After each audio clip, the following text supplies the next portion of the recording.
Welcome to Scary Stories, the channel that tells you scary stories.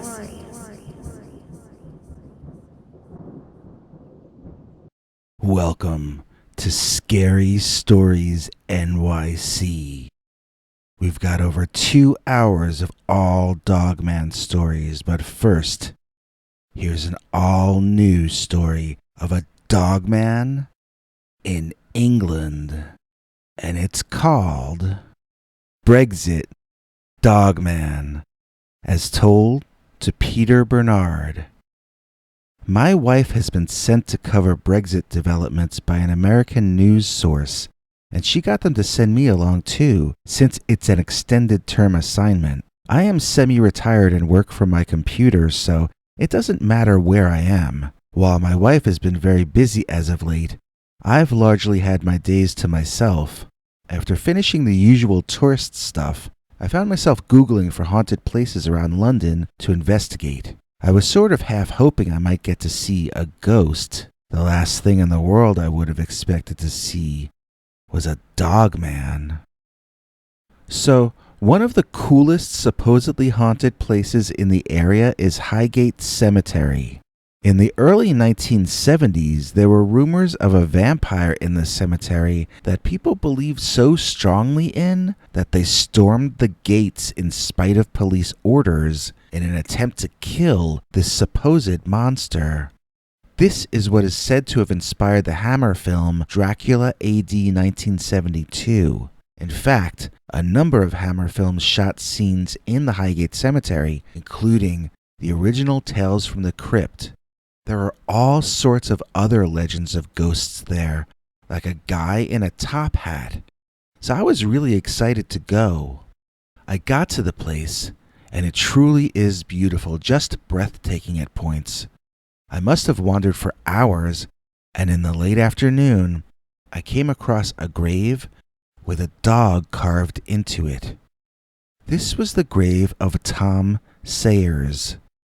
I went on my phone and Googled Tom Sayers, and I discovered that he was the last of the bare-knuckled prize fighters. Before boxing gloves became fashionable, guys used to just get in there and wail. Tom Sayers was apparently considered one of the most skillful in the art of butt-whooping. As I learned all this from my phone, I heard a rustling noise that actually seemed to be coming from behind the monument to the fallen pugilist. I looked up, and what I saw in that next second knocked the wind out of me, just as if old Tom had risen up and punched me in the belly. What I saw emerge from behind that tombstone was an upright, walking canid, a werewolf or dogman. He took a step forward, and he roared. I panicked and almost dropped my phone. I tried to switch to camera, but I was suddenly in TikTok instead. I then turned on my music player before finally succeeding in getting the camera on. I looked up, and of course that dogman was nowhere to be seen. What's worse than seeing a dogman in front of you? Knowing there's a dogman nearby, but having no idea where. I turned around and around, but I couldn't see that thing anyplace. It was as though it had vanished. My adrenaline was pumping so hard, I didn't really have any option but to run, and that is what I did. I ran back to my car, drove back to my hotel, and that was the formal end of my British ghost hunting once and for all. And so that's the true story of the Brexit dogman in Highgate Cemetery. The Dogman of Canada Road, as told to and read by Peter Bernard. One time a few years back, I had an internet girlfriend. She decided it was time we attempt to graduate to an IRL relationship, so we decided to meet on neutral ground. I lived in Washington, D.C., and she, let's call her Flo, lived in Virginia. We both owned RVs, so we met up at an RV park in North Carolina in one of the national parks there. The idea was we would both drive our own RVs independently up there, park side by side, and entertain each other, but still have the ability to be alone when we needed that as well. So, on the way there, I had to drive along a 2-lane blacktop called Canada Road or Canada Lane or Canada something or other. I was driving along excited and happy because I was almost at my destination. I had made good time, and in fact, it wasn't dawn yet as I had gotten there, with the sky still looking like night. I realized I might have to wait once I got there to get officially checked in, since I didn't know if anyone would be on duty this early. While my mind wandered onto these types of subjects, I heard a weird sound to my left. I at first took it to be some part of my car malfunctioning because it was a ticking sound that repeated rhythmically. But to my left was my car door, not my engine, so I looked in the rearview mirror and I realized that there was a dark animal out there running, which had been camouflaged with the woods so well I hadn't noticed it before. I guess my subconscious mind was only setting off alarm bells if I saw lights in the rear view. Therefore, this animal hadn't been deemed important enough to notify my conscious mind about. It had my attention now, though. I couldn't immediately make out what it was except that it was dark. It was large. And above all, it was fast. It was just behind my left rear bumper, keeping pace with me. I checked my speedometer and I was doing between 35 and 40. What kind of animal could run that fast? Idiotically, my first thought was not to protect myself from this remarkably athletic mystery creature. My typical Western sort of reaction was to slow down, as though I were in a wilderness habitat ride in New Jersey. I acted like I was a tourist in a museum and I wanted to get a closer look at a particular exhibit. I felt so safe in my air-conditioned car listening to my comfort music MP3s that I slowed down to gape at some large, super-fast apex mystery mammal. The animal didn't slow down for me, though. It slammed headfirst into my driver's seat window, cracking it from top to bottom.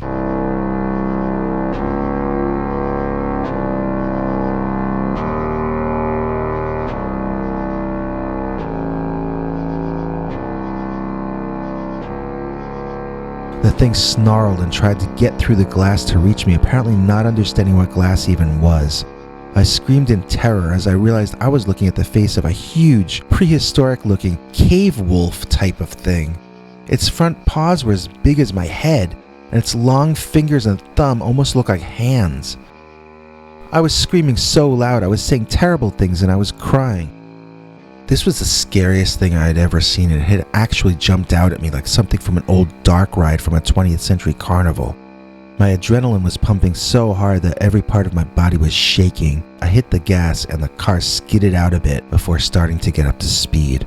I went way over whatever the speed limit must have been, and the RV was shaking and rattling almost as much as I was. The gate was open when I got there, so I drove right inside at a dangerously high speed and skidded to a halt, somewhere I could watch the entrance from.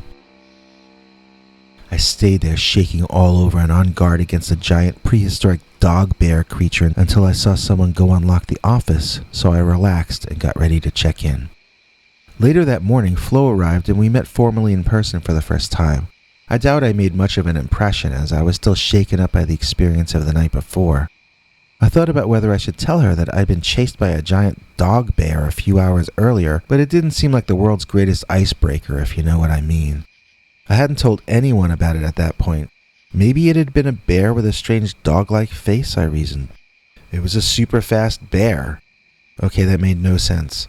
I was certain that if something like that were known to exist, I would have heard about it. And since I hadn't heard about it, then I would get branded crazy if I told anyone about seeing it. So anyway, I was kind of traumatized and unfocused, and Flo was taking it all personally.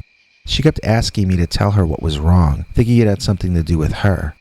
Finally, by the second night, I didn't care anymore what she thought of me, and so I just told her the truth. It came all spilling out so fast, and once I had said the words out loud, I sure felt a lot better. That is, until Flo started laughing at me, and laughing and laughing. She thought it was the funniest thing she'd ever heard. She didn't think I was making this up. She understood that I was dead serious about what I had seen and how it had cracked the driver's side window in my RV. I mean, she could see the crack in the window with her own eyes, yet still this story was hysterically funny to her. I felt very betrayed, and suddenly she looked like nothing but a stranger to me. I realized she was a stranger, just someone from off the internet, some random stranger. Why had I told her the truth? Now she would only use it to hurt and belittle me. I didn't ask to see what I saw. I didn't ask to almost get eaten by some monster from the caveman days. What if the monster had gotten me? Would she laugh at that too? As frightening as the dog-bear thing was, to me at that moment the real monster was my heartless internet girlfriend.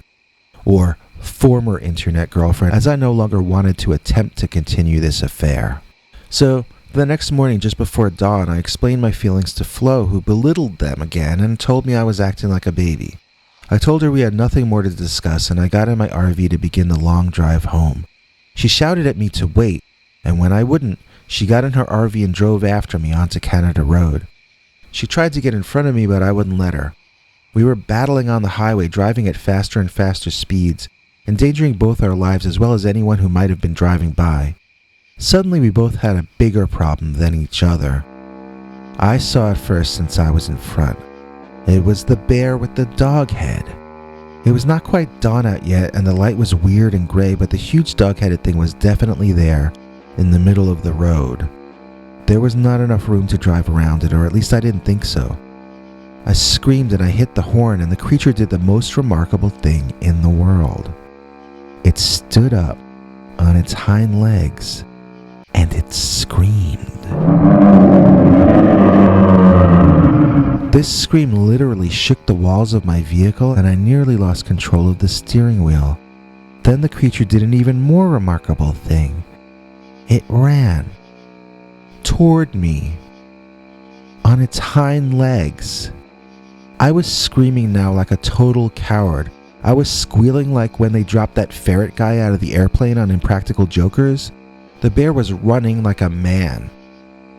What the hell was that thing? Standing and running, it didn't look like a bear at all. It looked like a freaking werewolf.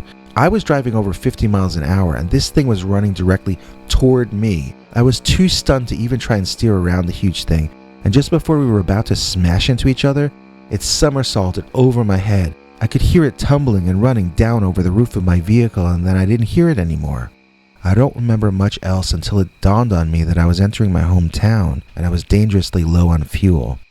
I had blocked out most of the drive home, which is probably for the best. I later caught up with that internet girlfriend. She also had the Dogman run over her RV, so we shared an impossible experience together. We've actually stayed in touch since we have that one odd thing in common, but we've never tried to meet in person again. She has become a big fan of cryptozoology since then, and I have to admit I now read anything I see about Dogman or Bigfoot. I want to stress that if I had not had that second experience with the animal, I would not have known that it had the ability to stand and walk like we do. I wonder if that's why Dogman went unnoticed by our culture for so much longer than Bigfoot.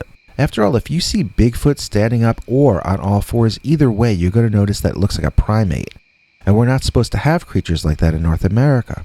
But if you see a Dogman, when it's down on all fours, you might just write it off as a large dog. Especially if you see it from a long distance or from angles where it's hard to judge the creature's size. It got me to wondering, how many people have actually seen a Dogman and never realized that was what they saw? Dogman crashed my prom, as told to Peter Bernard, read by Nancy Livonian.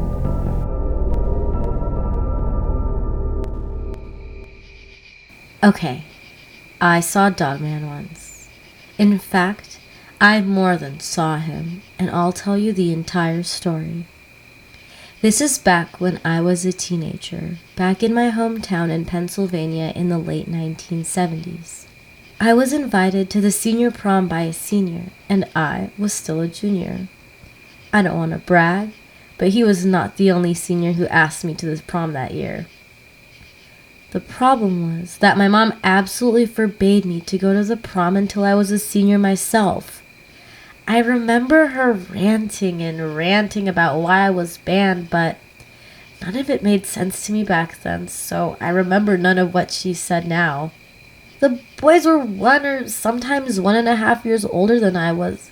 I still can't understand what her problem was.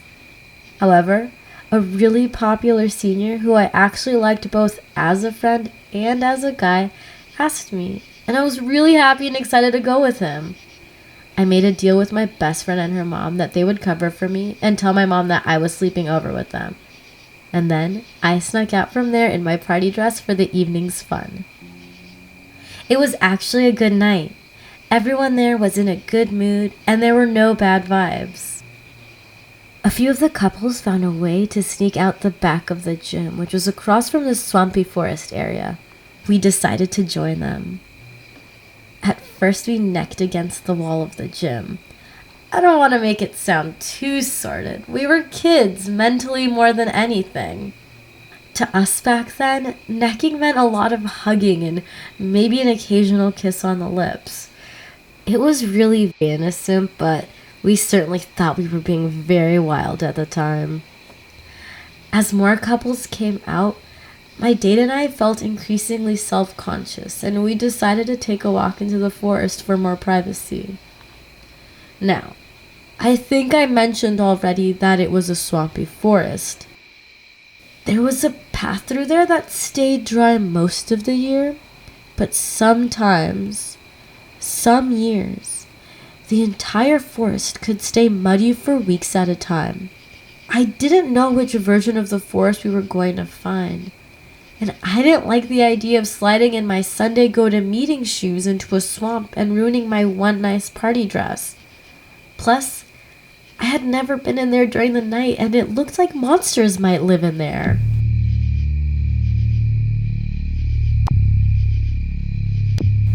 So my date walked rather eagerly towards the darkness of the woods, but I focused mostly on the ground in front of me and being certain to place each step carefully in the darkness. These were the first high heels I had ever owned, and honestly, I had only mastered walking slowly in them, even on a flat surface. After 3 or 4 unsure steps, I was already thinking this might have been a bad idea. "You're probably going to have to carry me back to the gym," I said, trying to make it sound like a joke. "I'll carry you right now if you want me to," my romantic senior responded, and I leaned into him, allowing him to put his arm around me. It was more so that he could catch me if I fell than for any other reason, but he was a good guy, and I knew I could trust him not to take advantage of the situation. At one point, we stopped to talk, just at the edge of the path into the darker woods. I looked down the dirt road, and it looked pretty muddy with puddles further on in. Turning to the boy, I asked him if we could turn back now. He thought I was scared, and I guess there was a little of that too. If my dress or shoes got ruined, my mother would know I had gone to the prom against her wishes. Mothers are more scary than monsters in your imagination. So the boy chuckled at my nervousness and suggested we go sit on that tree stump in the middle of the path. I wondered, what tree stump in the middle of the path? All I saw when I looked was a long, fairly straight dirt trail leading into the forest. He said, "That tree stump right there," pointing. I looked, and there was something dark, about the size of a large tree stump, and it was there, right in the middle of the path. How could it be there? I hadn't seen it just a minute before. I got chills all over, and I no longer just wanted to go back to the gym. Now I wanted to go all the way home. It felt like I was in a nightmare as the boy with his arm around me led me, step by step, closer to that tree stump in the middle of the path. Something smelled bad. "The swamp smells terrible," I said to the boy. He really couldn't argue. I could see he was experiencing the same thing. "Breathe through your mouth," he suggested. "If we do that, how will we kiss?" I asked, and we both laughed. I noticed that the closer we got, the taller the tree stump seemed to be. Then, as we got to within maybe 10 or 15 feet of it, I almost had a heart attack as the supposed tree seemed to grow out of the ground. In a few seconds, it went from 3 feet to 4 feet to 5 feet and now had to be over 6 feet tall. Arms emerged from the sides and the trunk differentiated into limbs. Legs. It was a scarecrow that had grown out of a tree. That was my first thought, that it was a scarecrow. It seemed to have a hat on in the darkness. Then, the scarecrow took one step back from us into a sliver of moonlight, and I could see it better. It was a hairy Bigfoot, but with deer legs and a devil dog head. It was what you talk about all the time on your channel. It was a Dogman. We didn't have that word then, so we just took in the details and thought, this is a monster. I think we took a step back.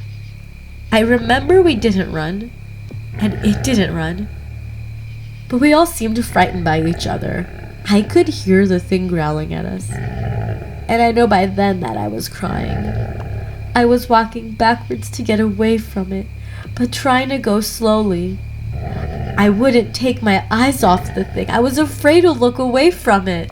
We were in this odd standoff, with both sides sort of backing off each other in slow motion. Then, completely taking us by surprise, the Dogman thing growled louder.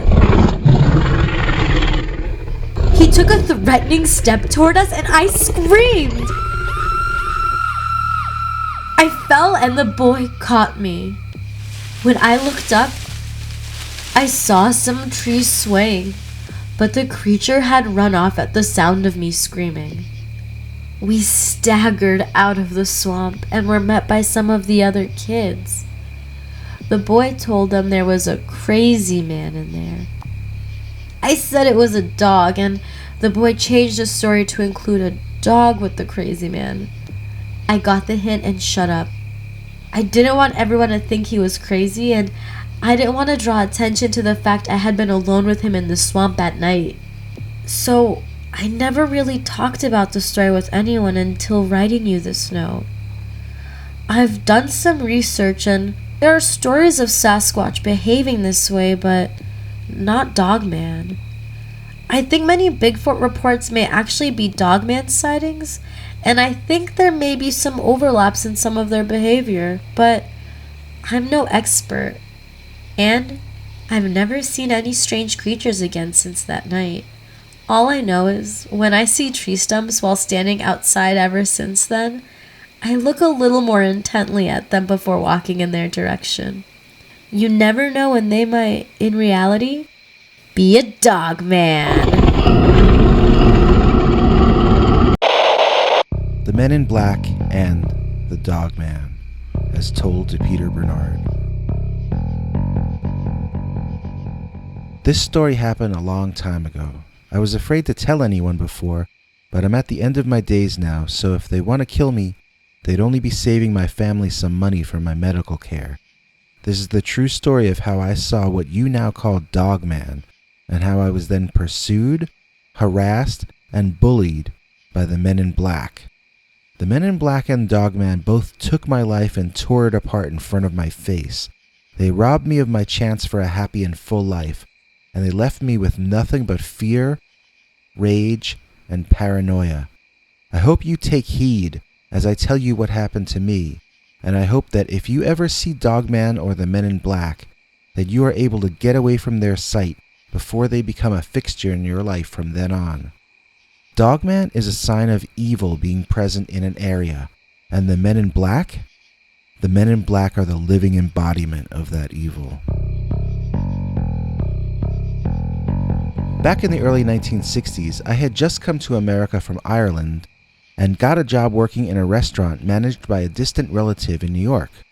I made friends with a very rich regular customer and got myself a better job working in one of his offices. This job came with a vacation, and I decided to take my first vacation camping alone in the forest. Why would a single man choose to take the first vacation of his life alone, where he could not meet a potential mate?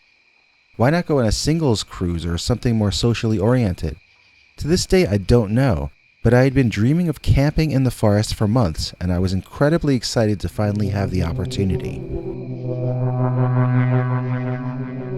When I arrived at the location, which I had picked off a map like I had been there before, I was absolutely thrilled. I set up my camp and sat down to breathe a sigh of relief and roast some Italian sausage for dinner over the fire I had built. As the sun went down, though, I began to feel like a veil was being lifted off of me, and I no longer felt like it made any sense at all to be out here. I was exposed. I was vulnerable. Anything could get at me there. Why would a sane person have come to this place? These were the kinds of thoughts going through my head. I was in a state of near panic. I tried to quiet my fears, but a voice in my head was screaming at me to pack up and get back to civilization immediately. I went inside my tent and I tried to force myself to sleep. I think I had actually slept a little because I remember waking up to a light so bright that I could see it just as brightly when I closed my eyes. It filled my tent, seeming to come from above me somewhere. I was absolutely terrified and I just sat there frozen. And then, just as quickly as it had come on, the light turned off. And I continued to sit there, in the pitch dark, completely frozen. What was that? I still to this day have no idea what that was or even how that effect could have been caused. A light so bright it makes your eyelids irrelevant yet doesn't damage your eyes? And it appears randomly in the middle of the woods? What was that? So I was unable to sleep, but I laid down, shaking hard in fear like I was freezing to death. I felt like I had no blood in my body. I was so scared. At points I wanted to cry, but I was unable to unfreeze enough to accomplish that. It was around then that I started to hear the howling.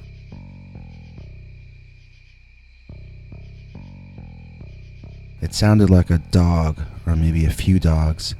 Maybe there were wolves or coyotes or something, but they sounded as though they were within the canine family.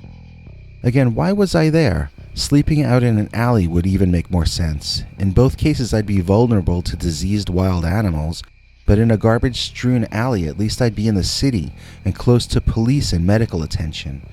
It now seemed really strange to me that I had dreamed of coming to this very place for months, when I never camped before, and I had never been in this woods before either. I felt like someone played a trick on me getting me out there, but that was crazy talk. How could someone else have made me dream about this place and want to come here so badly? Bam! Something hit my tent, and then I could hear it running away. No, him. I could hear him running away, because that sounded like a man. A big man, too. His footfalls were very heavy. Bam! Now something hit the other side of my tent and ran off in a different direction. There was no way it could be the same man. The second attack came too soon after the BAM! Something hit my tent from a third direction, and I realized I was surrounded. In my mind, it made sense to go outside. If they wanted to shoot me, they could do it through the tent. Maybe if I came out, I could reason with whoever these people were. Because of how quickly they ran, I imagined they were teenagers. Because of how heavy their footfalls were, though, I figured they must be football or basketball players. Nervously, I came out of the tent and looked around. I didn't see anyone, not in any direction. There was a tree line on 3 sides, maybe 300 feet away, like a small baseball field. On the 4th side was where I parked my car, about 75 feet away on the dirt road leading back to the highway. I heard a branch break and quickly turned my head to see someone moving in the trees off in the distance. I now heard sounds in multiple directions and caught glimpses of people who all seemed to be wearing the same dark clothing. Then, the most incredible thing happened. One of the people ran out of the forest at me.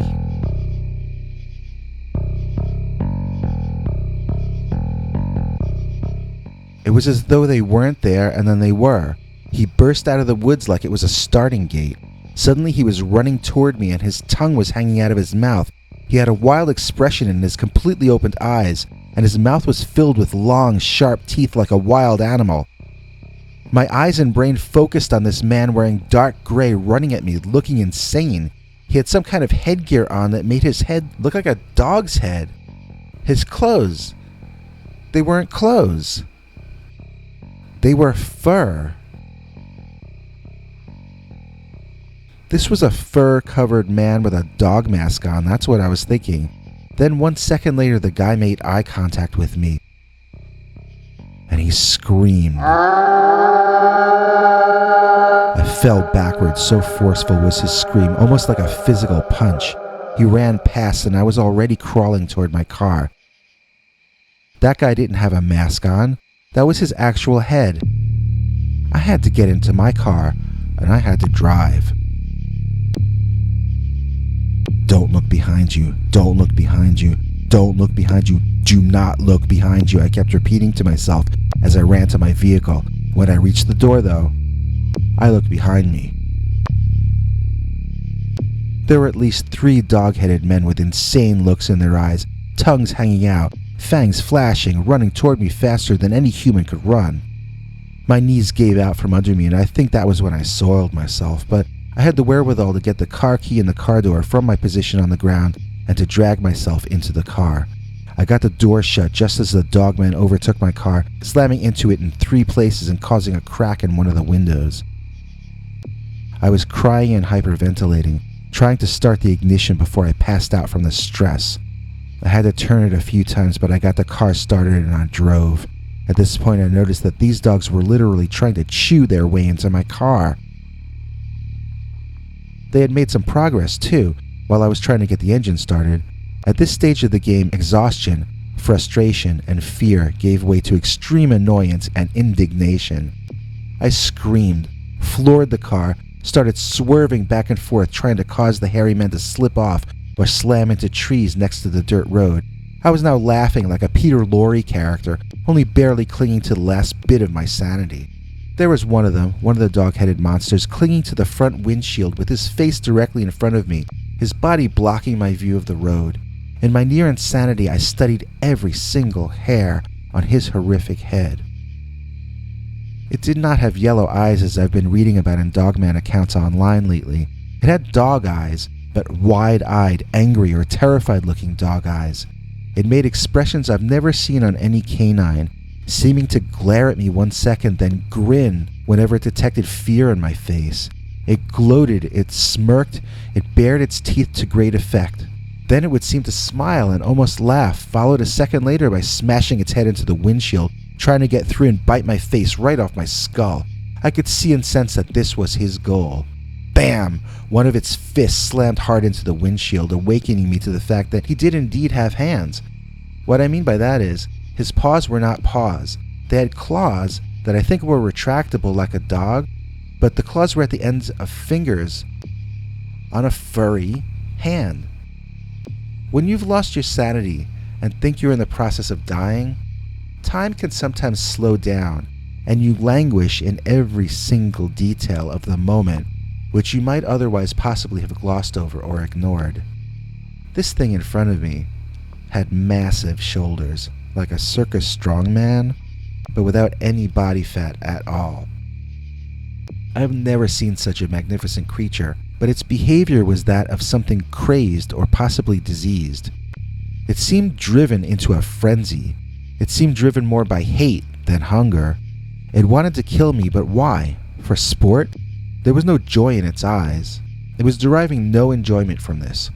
Why would this thing hate me enough on first sight to want to kill me, and in such a savage manner? And why would at least 3 of his brethren have joined him? To my left, the driver's side window cracked loudly, a white lightning bolt type shape appearing from its top and extending down past the bottom of where I could see. Outside the window, a different dog-headed man grinned in a sick way at me and started headbutting the glass. This one had lighter gray streaks mixed in with its darker fur and reminded me of my pet from when I was a small boy. I didn't want to be killed by this dog who brought back such sweet memories. I took a hard, sharp left, and the dogman was smashed into a passing tree that also completely ripped up the finish on that side of the exterior. I laughed like a madman. No, it would be more correct to say that I had been driven mad, and that I was laughing the laugh of the truly insane. There were 2 dogmen left clinging to my speeding vehicle. One was hanging from the bumper and one was on my windshield still. I looked at that thing in the eyes. I asked it if it wanted to die. It smashed its head into the glass over and over and over and over. I decided to take that as a yes, and I slammed on the brakes as fast as I could. The dogman in front held on tight, its eyes wider than ever.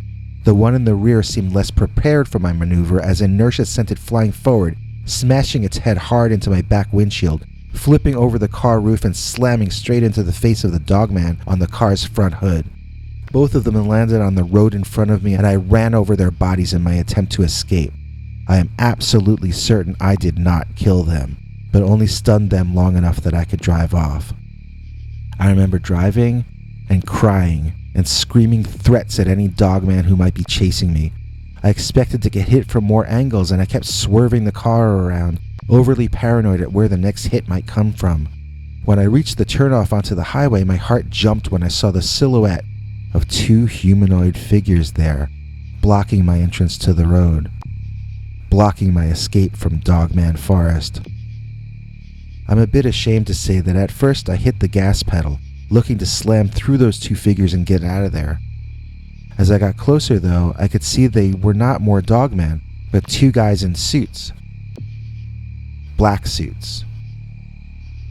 They looked like cops or feds, and I slowed down the car, stopping in front of them and rolling down my window. They started off with an accusatory tone, asking me if I knew this was federally protected wildlife area. I said no. They asked me why I was deliberately disturbing the flora and fauna and made me produce ID. I was taken with them to their car, blindfolded, to a location somewhere, I don't know where. They held me for what must have been a few days, in rooms with no windows. I soon lost track of time, and they eventually broke me, getting me to tell them what had happened with the dogman.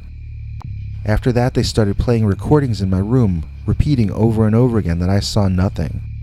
I don't think these men were from our government, at least not any part of it paid for by taxes. They told me they knew I was a foreign spy. I told them I wasn't. They said if I talked about what I hadn't seen, then they would let the authorities know that I was a foreign spy, and then I would be deported. I told them I never saw anything, and they let me go. You would think that would be the end of the story, but about 6 years later, in 1968, I would see these exact same men in black again. It was the very same men who I had seen in 1962, and they wore the same clothes and did not seem to have aged. It was the night I had proposed to my girlfriend that we get married, and she had accepted.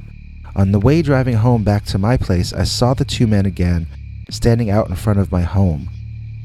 They told me to let them into my home, and I did.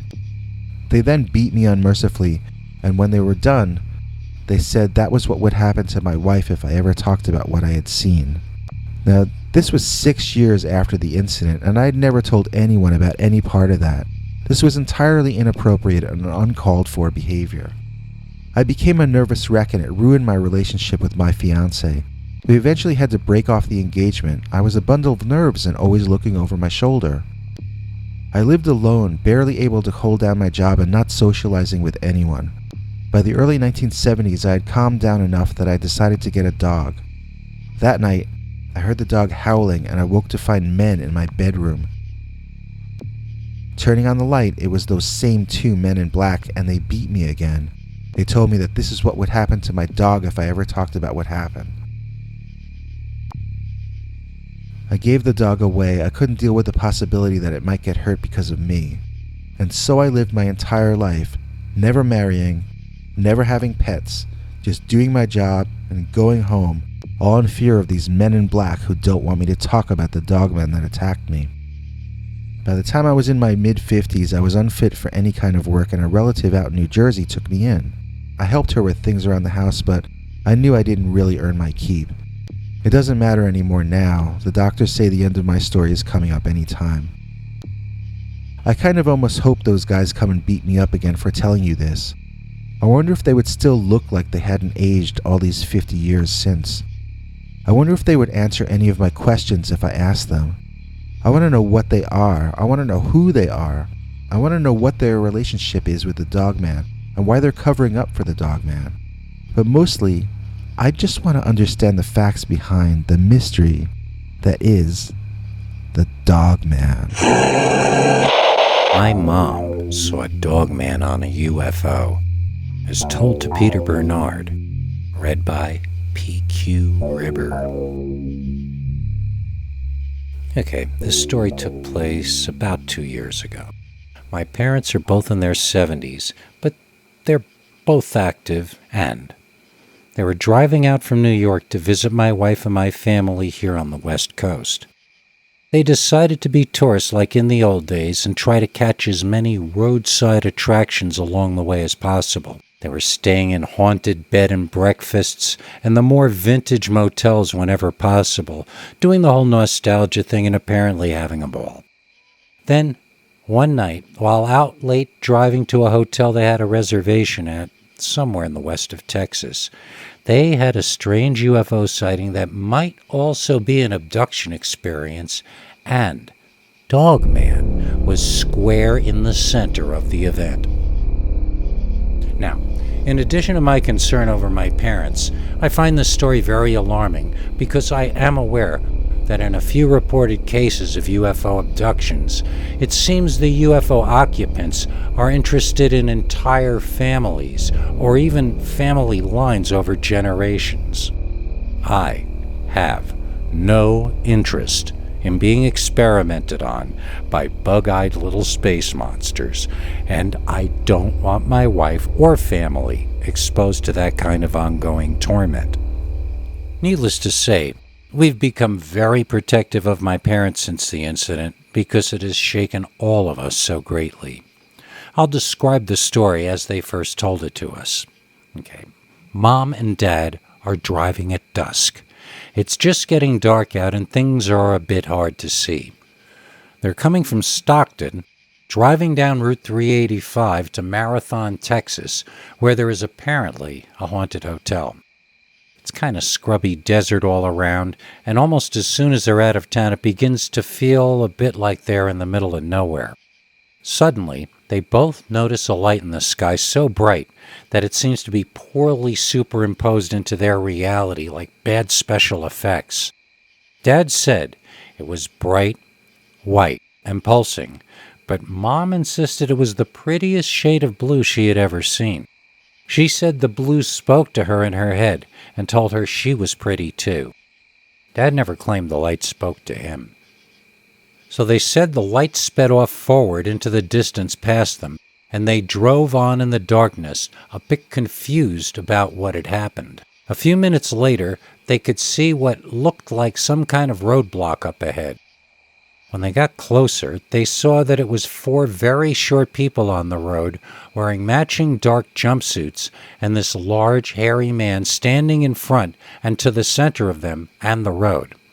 The night was dark and there were no street lights, yet the figures could somehow be seen very clearly and in greater detail than should have been possible. Both of them said the humanoids appeared neither male nor female and seemed to be miniature humans. Although they were all bald, they did not have enlarged craniums like the gray space aliens of legend. When it came to describing the hairy creature in front of the small humanoids, however, neither of my parents could agree with the other one about exactly what they had witnessed. Mom said the hairy creature was writhing around, waving its massive sharp claws in the air, making wild expressions on its dog-like face and snarling insanely. She said she was afraid it had rabies or something like that. It had a massive chest like a human male, and it stood up on its hind legs, waving its front paws wildly and threateningly toward them. Still, it never took a step forward, and Mom said it reminded her of those pop-out monsters and dark rides at the carnival. It seemed there to scare them, and it was serving its purpose. Now, my father never says anything about a dog-headed man when he tells the story. He says there was a, quote, big gorilla man, unquote, standing in the middle of the road, giving him the stink eye. He said they made eye contact and were completely in hate with each other from the opening moment. Dad said he saw little people standing behind the gorilla man and was overwhelmed with the feeling that something extremely wrong was taking place here. Dad says he gunned the engine and raced forward with the intention of making them scatter or running them down, and when he did, they just weren't there anymore, and they drove the rest of the way home. They had lost an hour somewhere, but it didn't seem significant then. So that was the end of the story as far as Dad was concerned. But Mom started reading about UFOs in old books and watching YouTube videos about alien abductions.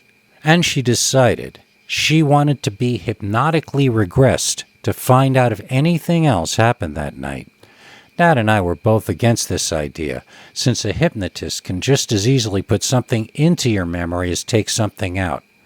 Mom went anyway, and the memories or imaginings that she recovered are truly bizarre. According to Mom, when the beings confronted them, they lost control of their bodies and became light, like helium balloons rising out of their seats. One of the tiny people pointed a magic wand at them, and they floated up into the night. The next memory she has is waking up in a vast operating room, stretching further than her eyes could see, with operating table after operating table after operating table, each containing a different human, each being operated on by a number of strange creatures. Also roaming between the tables were a number of the large hairy men with dog heads, snarling and threatening everyone continually, but being ignored for the most part.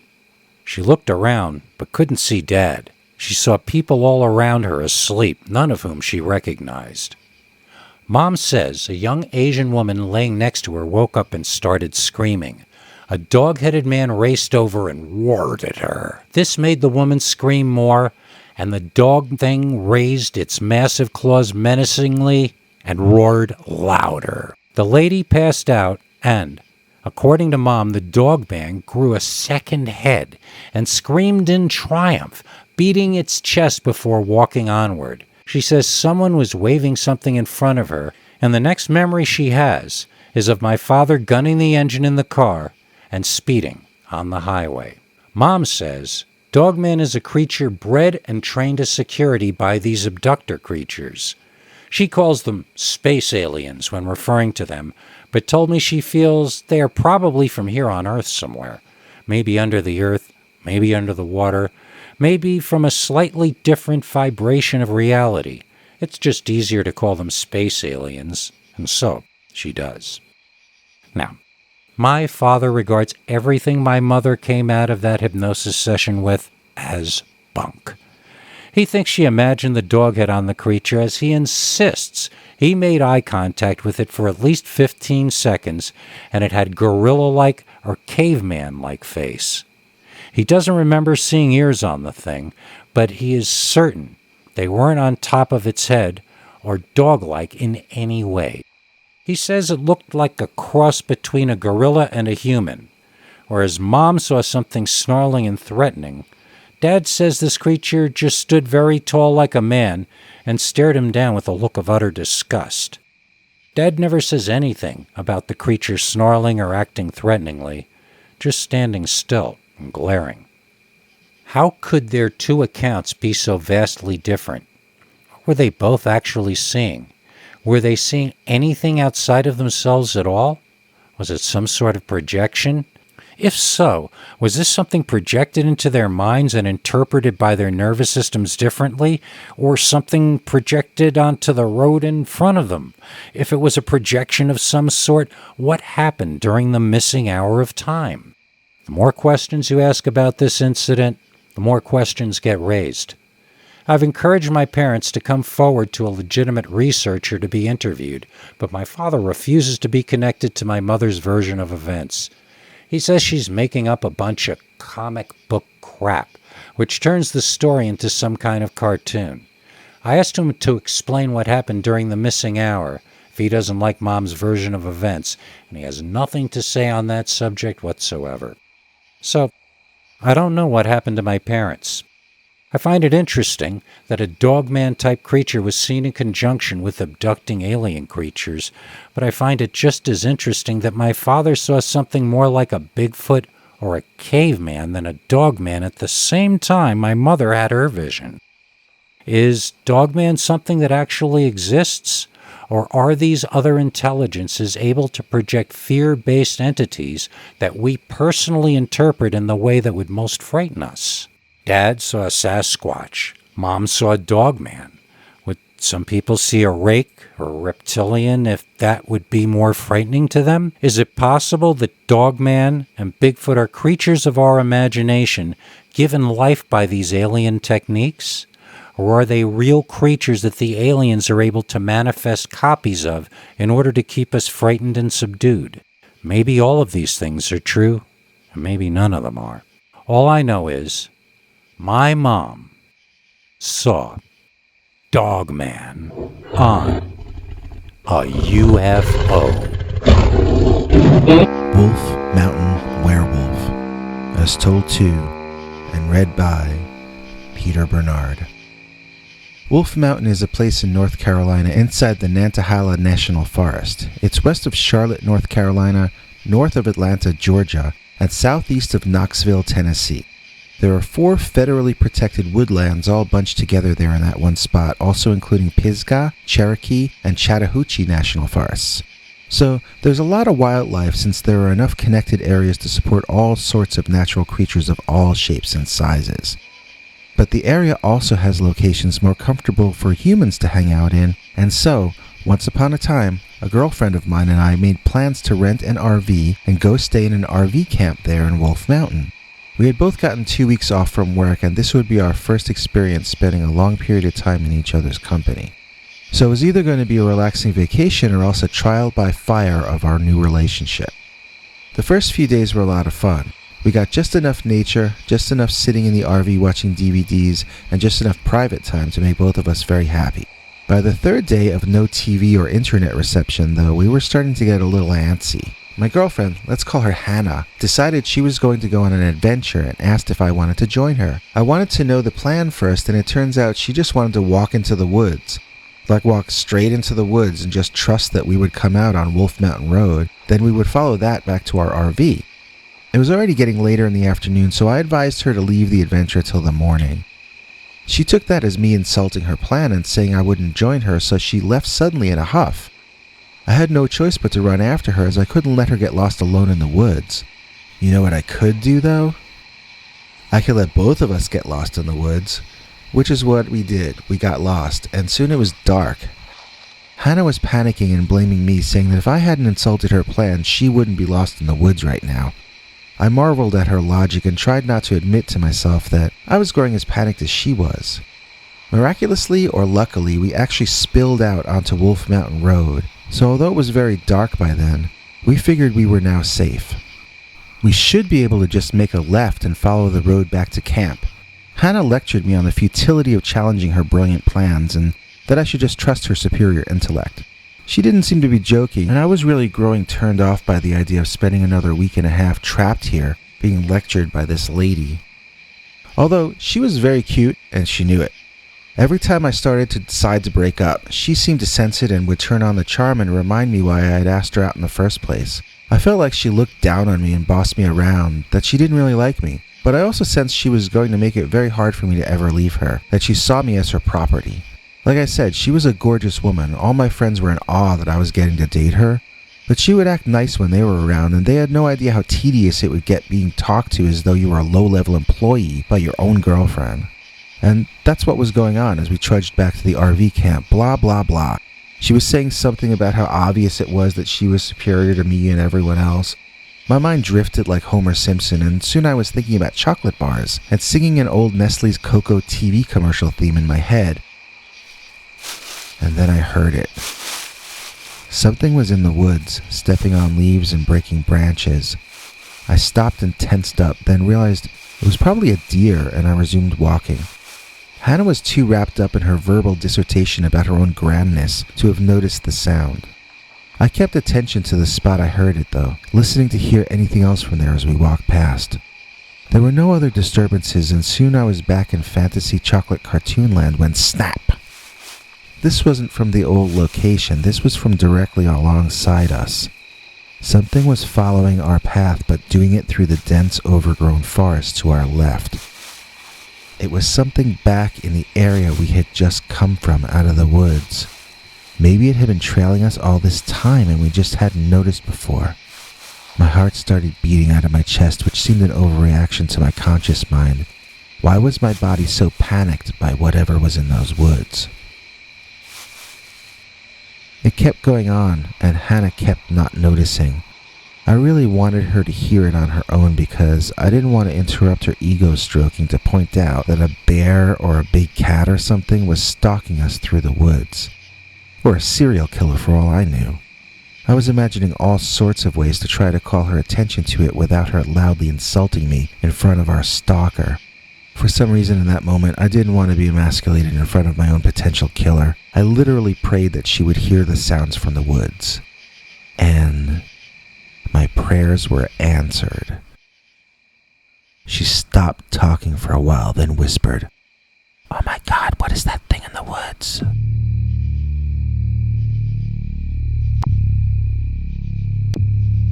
I asked her what she was seeing and she just pointed.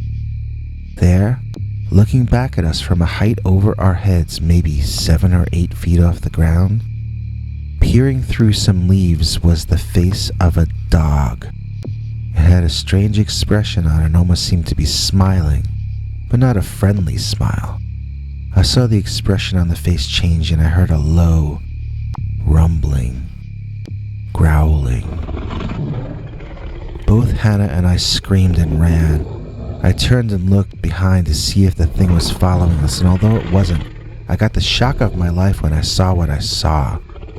The thing had stepped out of the woods and was standing in the middle of the road watching us run away. It really was as big as it seemed in the forest. It must have been over 7 feet tall.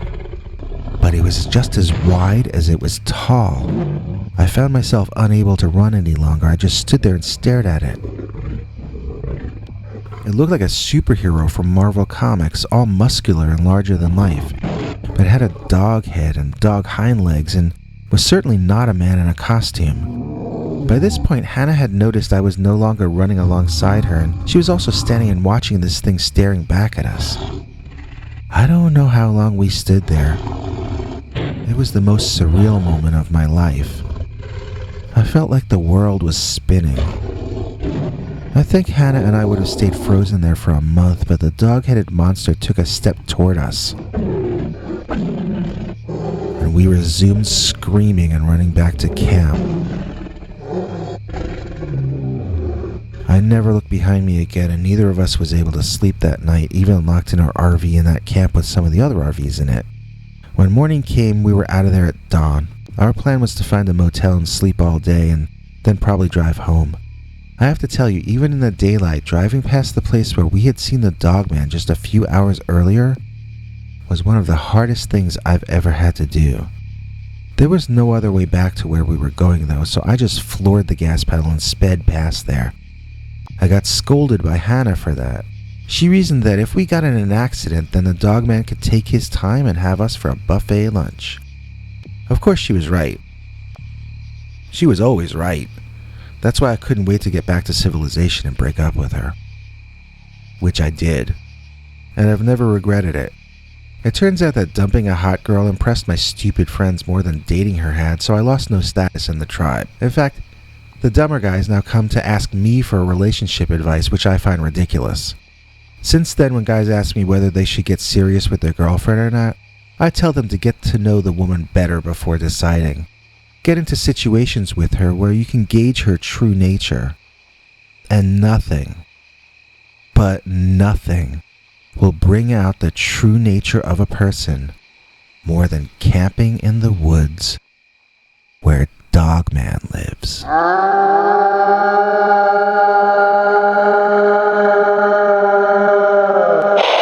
Werewolf versus Rock Band.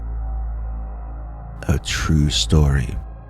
As told to and read by Peter Bernard.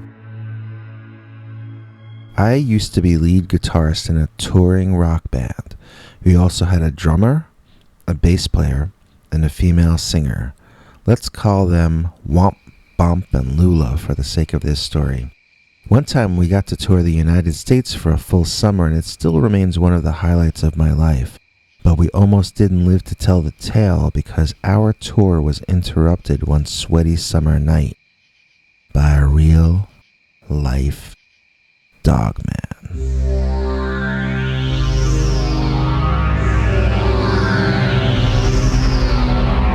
Now, this story happened way before Dogman was famous. When we would talk about it, looking back on it years prior, we would refer to it as the dog monkey or the dog-headed Bigfoot. It didn't really look like a monkey or a Bigfoot, but when we first saw the thing in silhouette moving through the shadows, we all thought we were looking at Bigfoot. However, I'm getting ahead of myself. Let me just start at the beginning and explain exactly what happened. Okay, we had just played a show in Oklahoma, or else we had just played a show in Arkansas and we were on our way to Oklahoma. We might have even been in Texas for all I know, but I'm certain we were over in the general area of the Boggy Creek Monster, and boy did we know it. We were in our early 20s and we all loved the movie The Legend of Boggy Creek, which we had seen when we were in our teens. At least the three guys in the band were fascinated with Bigfoot. I don't remember what Lula felt about it. She had dated each of us before forming the band. We were happy for her to keep to herself, and she was happy to avoid us. It made the business end of the band run a lot smoother if our ex-girlfriend/lead singer left us alone, and if we stayed out of her personal life as well. It eliminated things to be jealous about if we didn't know what we should be jealous about, and vice versa. Sometimes she would even drive to our next gig in other vehicles with other people, and that was fine with us because it meant boys' night on the bus to the next show. On this particular evening, though, it was all four of us, plus our manager/roadie, who we can call Mel, and our driver, whose name I couldn't even remember back in those days. So, I think I was playing cards with the guys, and I don't know what the girl was doing, but all of a sudden, the driver screamed, and the bus started jerking around. I stood up and I tried to run to the front, but the bus swerved and I slipped, banging my head. I think I must have blacked out, but not for very long. Someone helped me up and I realized we weren't moving anymore and the bus was tilted to the side. There was some kind of disagreement going on up front, and I pushed past people to see that the driver was arguing with our manager, Mel. It seemed Mel wanted to get off the bus and the driver wouldn't let him. He was yelling about a monster, and we all groaned and rolled our eyes. That's the last thing you want on tour, a driver who's tripping while behind the wheel. We started grumbling about who would have to take over driving the rest of the way, miserable and feeling sorry for ourselves. Little did we realize that was the least of our problems. I walked to the front, figuring I'd better talk the driver down. Mel didn't have as much experience as I did in those areas. But when I reached them, the driver looked fine. His pupils were not in any way dilated, and he appeared sober. He just seemed very, very stressed. In a calm voice, I asked him what happened. He told me a monster jumped out onto the highway and he tried to avoid hitting it, only to swerve off the road and end up in this ditch. Our manager asked me if I could get the driver to open the door so he could assess the damages, but the driver kept insisting that the monster was still out there and it would not be safe. I looked around outside and saw that we were in a forest, just off the highway, surrounded by trees. If this place didn't actually have a monster, it sure looked like the kind of place a monster would feel at home in. As calmly as I could, I assured the driver that I believed him about the monster, but I told him that we still needed to get to the next gig on time or else we wouldn't be able to pay him his driver's salary. That got his attention. Then I suggested we all go outside together, since we'd have strength in numbers against the monster. That made sense enough to him, so I got the guys in the band to join in and we all went outside, leaving Lula behind the steering wheel. We were hoping to use our combined strength to rock and roll the bus out of its ditch, and we'd need someone to hit the gas at the appropriate moment to free the vehicle. I felt certain we'd be back on the road in 10 minutes. The other guys were scared, wondering what the old guy had seen that he thought was a monster. They were shivering and looking around at the woods surrounding us, and I laughed in their faces. What a cowardly rhythm section. Every time they said something about how scary it was there, I made a little clucking chicken sound. They would ask me what I had just said, and I'd tell them, oh, nothing. And so it was that when they both started screaming in high-pitched little girl voices that there was a monster behind me, I laughed and I didn't even turn around. When they ran in the bus while the driver and Mel bumped into each other trying to get inside as well, I decided maybe I'd better look behind me after all. There, moving through the bushes, I could make out the torso of what I thought was a giant Bigfoot. I had seen the Patterson-Gimlin movie and was never impressed because to me that is clearly a tall man wearing a Lady Bigfoot costume. There's nothing in that film that couldn't be fake. The creature's only the height of a tall man. Don't give me that nonsense about how he bends his knees more than a man would. He has to bend them more or he'll trip over the Bigfoot fake feet shoes he's wearing. And don't tell me about how sincere Bob Gimlin is. He's a carny. It's his job to seem sincere about whatever's going to draw a crowd to hear more stories. This thing in the bushes, though? This thing was much taller than a man could be. No man is 7 or 8 feet tall, at least no man that's hanging out in the forest. We were seeing it mainly in silhouette with a few highlights, and we only saw it from the neck down to the top of its legs, but we could see that it was hairy all over, and that it was not wearing any clothes, and that it was an animal, but it stood upright like a human.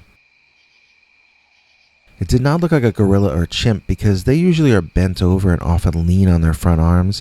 Even when they do stand up and walk, they don't look natural at it. This thing was standing there as though that were its natural state. I found myself pushing Mel back on the bus and manually forcing the door shut behind me. Well, now what were we gonna do?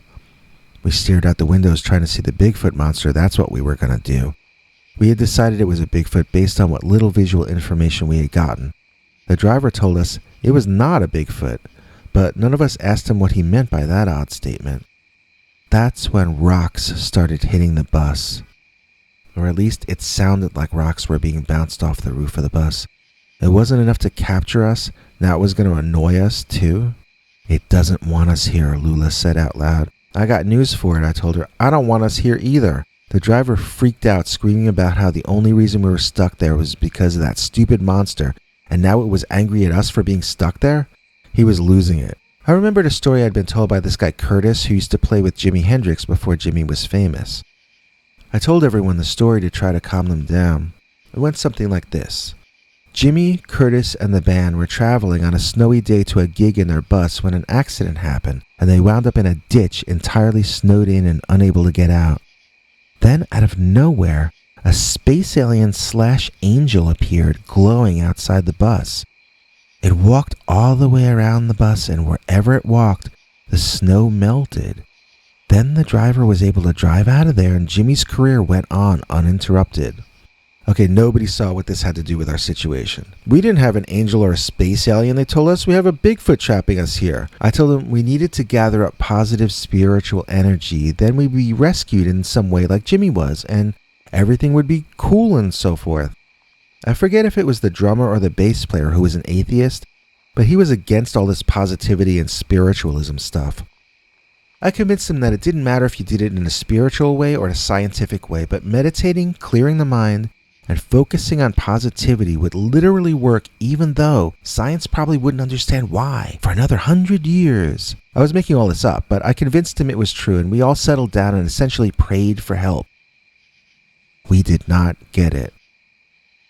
Instead, the Bigfoot came out of the woods and walked close enough to the lights of the bus that we could see it was not a Bigfoot. It was a giant dog, but it walked on its hind legs and held its front paws bent out in front of it. It had the fingers on its front paws splayed and all its claws were very out.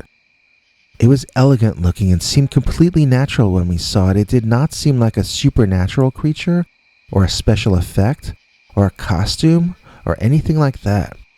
It just seemed like this kind of animal we had not ever seen before. Obviously, the dog monkey man did not want us there, and it demonstrated this to us by a nasty, angry, very long scream.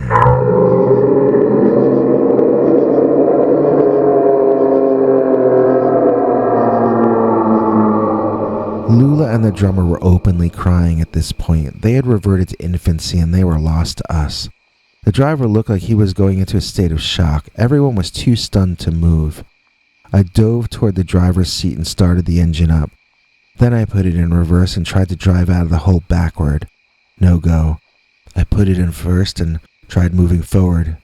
It almost made it. I put it in reverse, then went back a little more than last time. I got the feeling if I could even out the ground just a little bit more with the wheels, I could get enough traction and pull us back out on the highway. I was excited that I might have figured out a solution to our problem when Lula screamed. I saw what she was screaming about. The dog monkey was now walking toward us. I doubled my speed, moving us back, moving us forward, moving us back, moving us forward. The dog-headed thing now walked right in front of the bus, and once again he screamed.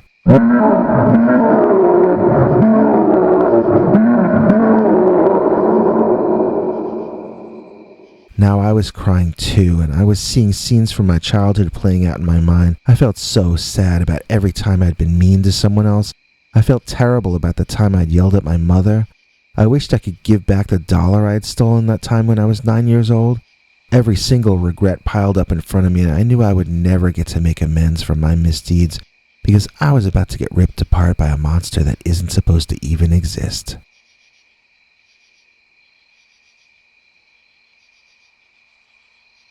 But then the strangest thing happened. The bus got traction. We drove backward fast and violently, knocking 2 of us out of our seats in the process and bouncing the bus all around, but we were out. We were out of the hole, which I could now see clearly in front of me. I put the car in first gear and slowly drove around the hole. The dogman got the strangest look on his face. It was almost comic, like an oops expression. The dog monkey was beginning to understand that it had lost the upper hand. I was now behind the wheel of a few tons of metal death, and I was about to floor the gas pedal and drive right over and right through that wolfman to get back to the highway. I did just that. Floor the pedal, I mean. The dogman dove out of the way and saved itself, and we made it back on the highway and never saw that thing again. I drove for over an hour before we found a rest area that looked well lit enough for us to feel safe stopping there. It felt like a lifetime later when I heard about the Michigan Dogman. I don't remember if that was the 90s or what, but I remember being stunned that someone else had seen it.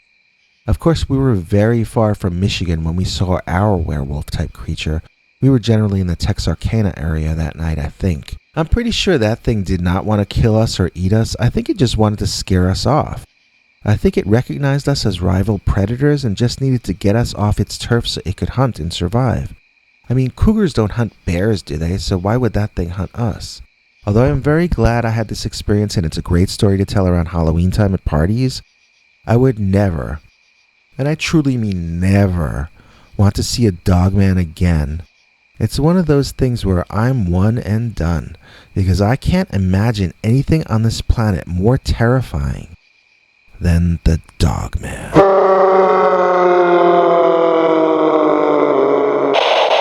Dogman, Locked in the Basement, as told to and read by Peter Bernard. When I was a kid in the late 1960s, my brother and I were left off at my Uncle Jed's house one summer for some reason that was never explained to us. Uncle Jed lived out in the country, just sitting there and watching TV all day. I don't know what he did for a living or how he paid his bills, but he provided us with as much breakfast cereal as we wanted, and anything else we'd have to find a way to earn money to buy it ourselves. So we mowed every lawn in the area and bought ourselves a lot of cold cuts, since the only food we knew how to make besides cereal was sandwiches. My brother kept asking if we should go ask the house in the forest if he wanted his lawn mowed, and I kept not knowing what he was talking about. Then one day, after we had mowed everyone else's lawn and done just about everything we could think of to earn $1, he led me out to the house. Wow, it was spooky. It didn't even look like it belonged there. It was a house literally in the woods. There was a dirt path leading up to it, but no driveway. We knocked on the front door but got no answer. After milling around for a while, we started to look inside the house. It seemed lived in. There was a tablecloth on the table and a glass bowl with fruit in it. I wondered if they were real or plastic. We wandered around the back and knocked again, but once again got no response. "This place is creepy," I informed my brother, who shrugged me off and continued walking around the other side of the house. It was there that we saw the window into the basement.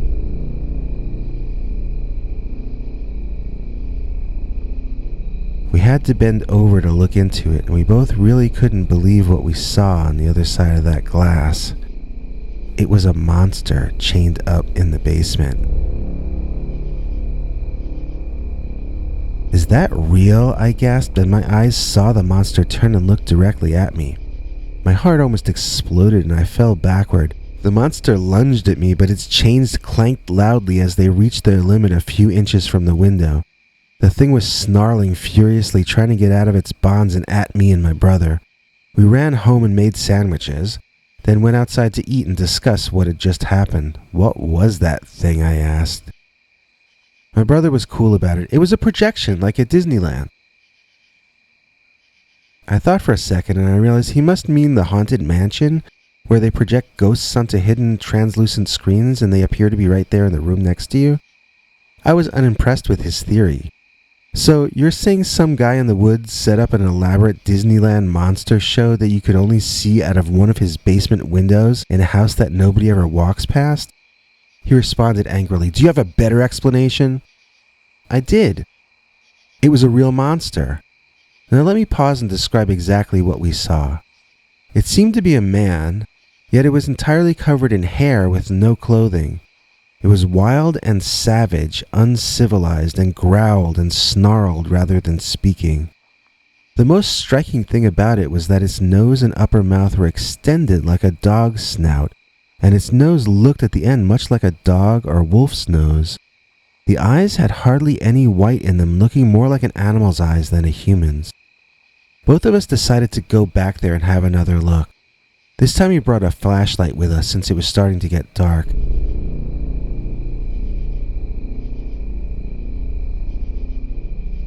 When we got back to the window, the creature inside freaked out once again, trying to tear itself away from the wall it was chained to. We could see with the flashlight that the fur around the animal's wrists and ankles was gone, rubbed away by the restraints on him. He must have been here for a while, but he was also very active and strong, so whoever was holding him here was making sure he was getting his vitamins. The more we stared at it and shined our light in, the more we agitated the creature, which made me feel badly. I didn't feel like I had any choice, though. I had an intense curiosity that needed to be satisfied, and I needed to know what this was and if it could be real. "There's no way that's a projection," I informed my brother. "It never repeats any of its actions. If it were an animation, it would loop eventually." This thing didn't look like an animation, especially not a 1960s animation. Maybe something like that could be created with computers, but they did animation by hand or with puppets back then, and this was no cartoon or puppet. It was such a strange-looking creature that I wish I had greater powers to describe things. It did not look like a normal man or a normal dog. It would have been a weird one of either species. Its eyes were set too far apart for one thing. We watched as the animal started gnawing at his chains, and I said we should leave. I couldn't see if he was trying to bite the chain off or his own wrist, and I convinced my brother we had bothered this creature enough. He didn't want to leave, but it was fairly dark now, and I suggested we come back the next day with our uncle's camera and try to get some photos for the National Enquirer. Maybe they would pay us something, then we could get more cold cuts. So then the next day we came back and the monster was missing from the basement. We could see the chains there still bolted into the wall and the concrete floor. We both gasped at the monster not being there, looking around nervously. Had he gotten out? We never did figure out what he was eating. I wanted to run home, but my brother persuaded me to wait a bit while he scouted around. Looking inside the first floor, we saw that the tablecloth and other things were gone from inside. It looked like whoever lived here had moved out in a hurry. I guess they took the Dogman monster with them. We ran home asking our uncle who owned that house. He didn't even know what house we meant. I doubt he'd strayed more than 12 feet from the boob tube since he'd moved here. We didn't know anyone else in the area, and we didn't know you could look things like land ownership up at City Hall or the library, so we felt stymied. Out of lawns to mow, and with our Dogman monster missing, we were out of prospects for raising cash, and we got on the phone to beg for some food money from our parents. When they heard that Uncle Jed was only giving us one meal a day and forcing us to scavenge like rats, my father was out there later in the day to pick us up. We told him excitedly about the dogman in the basement, hoping he might know more about the subject than our uncle. He just looked at us like we had brain damage from lack of adequate diet. I can't say for certain that he was wrong. And that's the last time I ever saw a monster in my life, excluding certain lawyers and politicians I've encountered. I'm fortunate that it was trapped and I could examine it from a safe distance. I would never ever want to encounter something like a dogman in the wild. And for that reason, I've developed a career where I can work in the city. Because the one thing you can be sure of never running into inside a city is Dogman. 30 years with Dogman. As told to and read by Peter Bernard. Dear Scary Stories, I am one of a growing number of people being stalked by a dogman. The stalking is not a normal hunt, it's some weird attachment, and it lasts for your entire lifetime. It is not a sign of honor, though, as the dogman does not look up to you as its leader, it looks down on you as its property and turf. It's one of the worst things that can happen to a person, and is literally the curse of the dogman. My story of being haunted by this thing began in 1988 when my parents moved out of our family home and left it to me. The very first month I was alone there, I began to feel like I was being watched. It reached the point where I set up trap cameras around the vicinity of the property so I could see if anyone was loitering around for some reason. The next day I went to check the cameras and every single one of them was missing. So I knew for sure someone was around at that point. I just figured it was a human, that's all. Then the door to the basement was broken into one night when I stayed in town with my parents. A lot of frozen meat was taken out of the freezer and thrown all around, breaking things and creating a huge mess. I had to have this guy come out and put in a new door that would be harder to get into and had a lock on it. I also hired a security guard to hang around all night so I could relax and get some sleep. The security guard quit before he got to his second week and he wouldn't even tell me why. He just said I had a bigger problem than I thought I had. I was at a loss what to do, so my parents offered to come stay the night and we could all take turns watching outside to see if we could discover what frightened off the security guard. We took turns standing guard, but the only result was we were all pretty tired and extremely cranky and headachy by breakfast time. We saw nothing out of the ordinary. Things were quiet for a while and I completely forgot about all of this. I thought maybe the prowler was as scared of the security guard as the security guard was of the prowler. Maybe it went away. Then I was awakened at night one night by loud howling in the woods outside my place. It was the strangest howl I had ever heard in my life. The animal making that sound must have been immense. I tried to go back to sleep, but the sound grew louder, and I was certain that the wolf or a dog or whatever it was must be getting closer. I got out of bed and looked out the windows, hoping to catch a glimpse of whatever it was. I looked around and looked around, but it was dark and I couldn't see very much at all. I might be looking right at the thing and not know it really. Then suddenly, bushes and trees parted dramatically, and as though it were making an entrance into a movie, a huge man with a dog head walked out of the forest. I gasped and it immediately jerked its head to look directly at me. Then it screamed. I yelped and I took a step back from my window, but it was too late. The thing had seen me and already had begun running toward my house. Now, below, I could hear the monster banging on my back door, trying to get inside, snarling, scratching, and kicking. Idiotically, I decided this must be a dream, and I dove back into bed, pulling the covers up over my head. I guess the dogman eventually went away because I fell asleep. The next morning, I was on the phone begging my parents to let me sleep over for a night or two, or maybe a week. They told me I had to lick this thing on my own, that it was my house, not the animal's house, and so forth. I don't think they realized what I was up against. How could they? I mean, they probably thought I was imagining the entire thing. I wasn't all that sure that I wasn't. Well, my mother persuaded my father that it wouldn't hurt to let me stay there for one night, and the next morning when I got back to my place, I was horrified to see that the back door had been broken into. It was a glass, metal, and screen door, and whoever or whatever had broken in had cut itself. There was blood all over the place. These days, My first thought would be to get that blood somehow to a scientist for DNA analysis, but back then my only thought was about immediately getting a new high-security door installed. Whatever was trying to break in stopped after it cut itself, and nothing else was disturbed in the house that time, but I still felt sort of violated by the incident. I really wished I had someone else living there with me. Failing that, I started going out a lot more, dreading going home after my nights out. After a few months of socializing, I had a steady girlfriend, and we were getting more and more serious. I still had only had her out to my house during the day, and I hadn't yet explained to her why I preferred spending nights out or at her place in the city instead. It was coming time to have to explain it to her, but I couldn't think of any way to say it that didn't sound crazy. I finally relented and invited her over for dinner one night. I hadn't seen the Dogman in months at that point, so maybe he was gone. Maybe there was nothing to worry about. That night, things went pretty mellow. We were having a very relaxed time, laughing at each other's jokes, and feeling a big sense of relief that here she was at my house and everything was still fine. Until, that is, she went into the bathroom.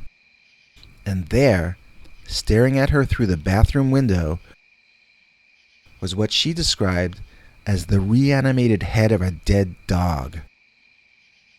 Yeah, this was not just a hairy man from the forest with a dog's head. This was a hideously ugly, flea-bitten, smelly, diseased-looking, hairy man from the forest with a dog's head. I don't remember if I made that clear before. I wanted to drive my girlfriend home, but she was too terrified to go outside until the morning. I couldn't blame her. We spent the night unable to sleep, as every half hour or so we'd be shouted at from outside by the thing, or it would run up, jump on the back door, then run away. One time we heard glass break, and my girlfriend told me to go down and check on it. I refused, and she called me a coward.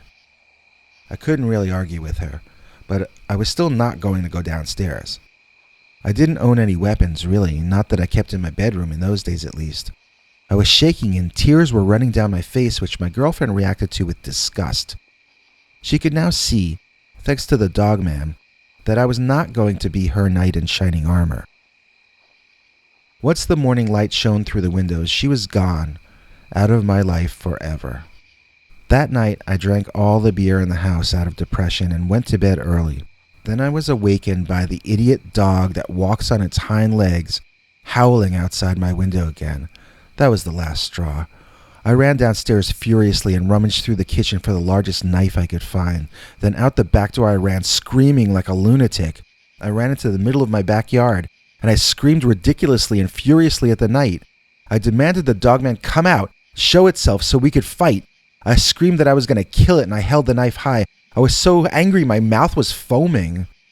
When I was met with silence, I laughed triumphantly and bellowed that the Dogman was the cowardly one, not me. I was ready to fight, but the Dogman is only interested in scaring off pretty girls. At that moment, the Dogman emerged from the forest. He must have been right there watching me the entire time.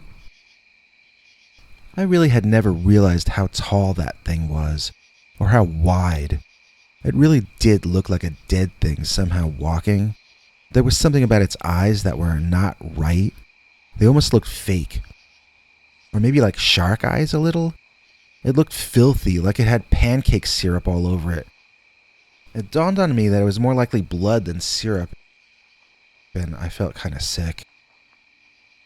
The monster took a step toward me, and I dropped the knife on the spot and ran. I ran back in the house. I triple-locked the back door. I ran upstairs to my bedroom. I locked my bedroom door. Then I ran into my closet, and I hid under my dirty laundry, ear to the floor, to hear if the creature had gotten inside. It never did, and I fell asleep in the closet, waking up with a huge pain in my neck and a worse one in my back. I went to my parents that day in person and told them I had to sell the house. I couldn't live with the Dogman anymore. I was scared for my life. My father looked really concerned. He sat me down, and he explained to me that what I was claiming was going on just was not possible. He said I had a prowler break in once, and I had been imagining the rest since then. If the Dogman was real, why had it never come by the house until he and Mom moved out? Why had they never seen it? Why was I the only one to see it? I told them about my girlfriend who had seen it, and they laughed. They not only didn't believe I was haunted by a Dogman, They didn't even believe I once had a girlfriend. This was the beginning of a long downward spiral for me. I pretty much lost all self-esteem, and I lived with the dogman occasionally breaking in, trashing my refrigerator. I couldn't have pets, I couldn't have girlfriends, and I went a bit crazy. About 10 years ago, my mother passed, and about 7 years ago, my dad joined her. It took me a few years of living there in the house alone, with the unending torment of the dogman almost every night, to realize that I didn't want to live that way any longer. One especially violent night, when the creature tore up the entire downstairs of my place, I calmly walked out my bedroom window, shimmied down the drain on the side of the house, then just walked into my car, got in, drove off to a motel while the monster kept raging and destroying everything inside. I was free of the thing. I sold my house and property dirt cheap, and I bought a tiny home of my own out in the country over 100 miles away from the Dogman house. That's what I had come to think of it as, the Dogman house. Not the house of my childhood, not the home I grew up in, not something to pass down to the next generation. I was going to be the last generation of my family thanks to the Dogman. He had taken my home from me, my heritage, the memories of my childhood and family. And he could have them. I just wanted a chance for a new present and a new future. I was so happy in my new home. I got a dog, and I built him a doghouse with my own 2 hands. I had even started going into the city and socializing a bit again, although not as fervently as when I was younger. Then, one night last year, I came home from a club, and my dog was gone. He was not in his doghouse, and his chain had been snapped. There was no way he could have done that himself. It was too strong a chain for him. I spent days searching the woods behind the house for him, but I never found anything. I didn't want to get a new dog until I knew what happened to the last one. I wanted to make sure the next one would be safe, but safe from what? I had no idea. And then it came back. The howling, waking me up in the middle of the night. The howling came back. Once again, I was right back to being a nervous wreck. Even when the howling didn't come at night, I couldn't sleep anyway. I was afraid it might come. Was this what or who I thought it was? Had he found me? Or was this just a random pack of coyotes out there? I decided I was being ridiculous, and I got myself some sleeping pills. The first night I took the sleeping pills, I was awakened by a crashing sound downstairs. I got out of bed, and my legs gave out. I wasn't really awake due to the sleeping medication, so I was sort of panicked with my heart racing, and at the same time incredibly groggy and unable to clear my vision or gain my balance. I eventually gave up trying to walk, and I crawled out of my bedroom to look down the stairs and see what was making the racket. When I looked downstairs, I started laughing. I saw something so funny. It was just hilarious. I rolled on the floor laughing. What else could I do? I couldn't stand up. I laughed so hard because you know what was downstairs? That same dogman. The dead-looking, blood-covered, reanimated corpse of a dogman. The dogman who took my girlfriend away, my dog, the dogman who ruined my life. He was downstairs throwing a lamp into my TV set. He looked the same as he had before, except now there were big patches of fur missing from his back, and the exposed skin looked unhealthy. I'm not sure what to call it other than that. There were pimples of various sizes and colors, and the skin reminded me of chicken's feet in its texture. It folded all over the place, but not the way it looked like it should fold. I could see a chunk was missing from one of the animal's ears and that one of its eyes was bloodshot. This thing had seen better days. It looked like the only thing keeping it going was sheer anger and hatred that it apparently traveled 100 miles just to deliver to me personally. If there could be a living embodiment of pointless fury, this thing is that. In fact, pointless is a good word for this thing.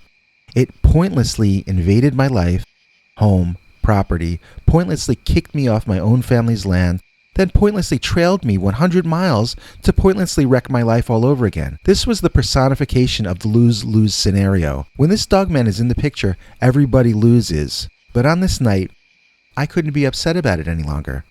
I couldn't be angry. I could only laugh. and laugh and laugh and laugh.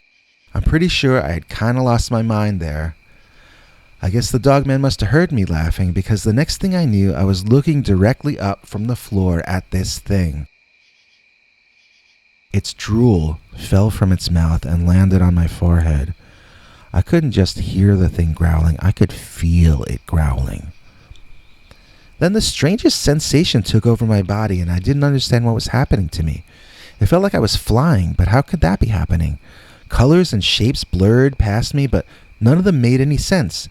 Then pain, so heinous I don't want to remember it, took over, and a white light grew large in front of me, and that's the last thing I remember, until I woke up the next morning, bruised and bloodied, laying on the floor in the middle of my utterly trashed new house. I tried to get up, and I found that was more difficult than I would have imagined. I was unable to get to my car and drive myself to the hospital. I couldn't find my cell phone anywhere. I found the landline, and fortunately it wasn't completely out of charge, so I got a call out to 911 and passed out again. I woke up in the ambulance crying. I knew I had to move again, and I had to find a place the dogman could never possibly go. And so, these days, I live in one of the larger cities in New Jersey. I had to go back to work as my inheritance was used up with all this drama and hospital time. I work as a security guard on the Jersey Shore. It's not the worst job. Other guys tell me they find going on patrol terrifying. You never know if you're going to meet a thief, a murderer, a junkie, you never know. I laugh at the other guys when they say stuff like that. I don't care if I run into any of those kinds of people. They're just people. All I care about is that when I go out on patrol, there is absolutely no chance that I will run into that same insane dogman again. That same lunatic, monster, dead-looking, smelly, possessive jerk of a dogman who thinks he owns me. The Tiptoeing Dogman, as told to and read by Peter Bernard. I saw a dogman multiple times for 3 summers when I was a kid living out in a little town called Mena, which is surrounded by the Ouachita National Forest. We had a 2-story house on the edge of town, and the trees in our backyard connected with the national forest, so we had all kinds of wildlife stroll through there. One time we even saw a bear, a fully grown bear. We saw coyotes, and we could hear mountain lions screaming in there sometimes. They sound an awful lot like a woman when they scream, but not quite. Sometimes I've had the urge to go in the woods and see if it was actually a woman in distress, but I knew better. Until those cats learned to scream in English, I'm not falling for their trickery. When I was a kid, I thought they called August the dog days of summer because that's when I would see a dog-headed man run across the wood line in our backyard most nights around 5 p.m. It was always one creature. I never saw him with another. I say it was a male, although I am not certain. It seemed male to me for whatever reason. It was very large for one thing. He would just sort of lurk from all the way on the left side of my field of vision to all the way on the right and disappear in the trees. He was gray, tall, long pointed ears, and looked like a real-life version of the big bad wolf from the old Three Little Pigs story. I don't mean he wore clothes or anything like that, because he didn't. I just mean he had a very long snout with fangs sticking up and down on either side. He had an evil expression. Plus he lurked and crept on his tiptoes. He wouldn't just walk, he would sneak around. He would look like he was doing something very bad, but in a cartoonish way, like an old silent movie. He held his hands out in front of him like the silent Edison version of Frankenstein. His claws reminded me of Nosferatu. He would lift his leg up in the air and place it down on its tiptoes, eyes darting left and right guiltily. Regular animals don't walk like that. This thing was not a human, and it was not an animal.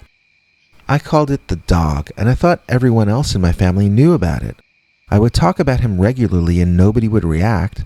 I think now looking back that they must have assumed I was playing with a stray dog or that I was imagining a dog friend because I didn't actually have any real pets.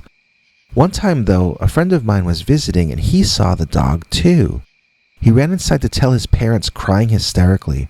My parents asked me what he saw and I said it was the dog. My friend screamed that it was not a dog. It was a monster. So my parents made me tell them everything about the dog and I spilled the beans. He shows up at 5 p.m., he walks from here to there, he acts guilty and tiptoes, and he has long fangs. The next night at 5, everyone in my family was sitting there and waiting to see the dog, who of course did not show up. Ever again. As far as I know, at least. I never saw him again. But I know I saw him all summer for 3 years in a row. And that's the true story of the Dogman who lurked through my backyard. Dogman in the Thunderstorm, as told to and read by Peter Bernard. One of my favorite things since I was a kid was sitting inside during a big summer thunderstorm, watching scary old movies on TV. I say was because now thunderstorms genuinely unnerve me. What happened to change things?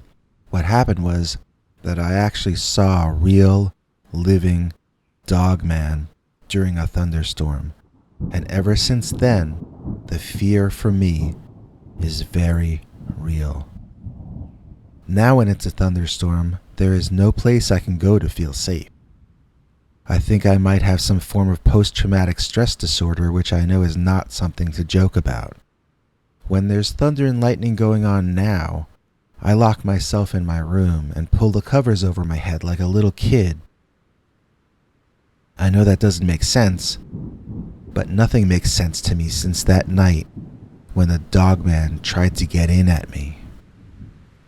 Let me start this story at the beginning.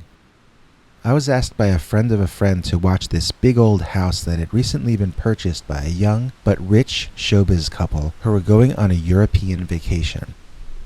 They were in the process of renovating the place, but there were still rooms upstairs where it seemed nothing had been disturbed for generations. The new owners showed me a sliding panel leading to a secret passage to the basement they had found by accident, and speculated that there might be more secret passageways and rooms in the old place. They told me it was alright to poke around, but I should be careful. They weren't going to get around to purchasing house insurance until they got back from their European vacation.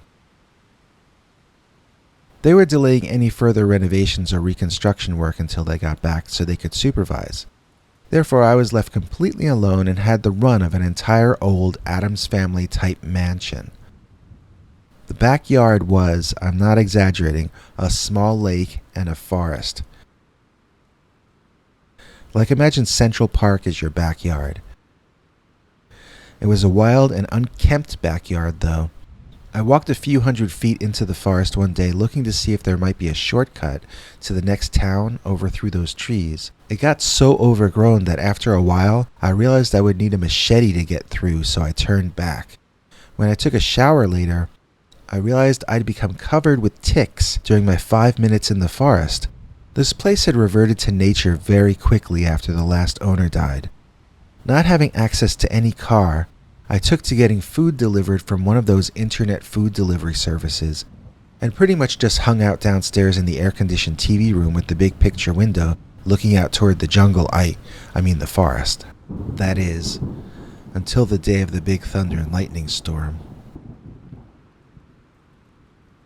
This wasn't just a big summer storm. This one stretched on all day and until dawn the next morning. Between the VHS and DVD collections my host had left here and YouTube, I had picked out an all-day marathon of spooky movies, all with at least one rainy scene in them to keep the theme going. I was like my own Robert Osborne for that day, curating a rainy day scary movie festival that nobody in the world would get to see except me and Dogman. I forget what I was watching. I think one of the old Universal horror movies.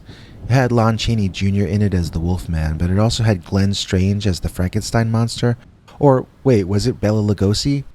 Either way, during one scene I heard a loud wolf howl that I had never heard in that film before. I shrugged it off, assuming this was a restored version of the film. Later I distinctly heard the howl again, but this time from my left. I was shocked and stood immediately looking out the window to see what had made the noise. Right away I started laughing at myself though. The soundtrack must have been remixed into stereo, and this couple had a surround sound system installed in this room.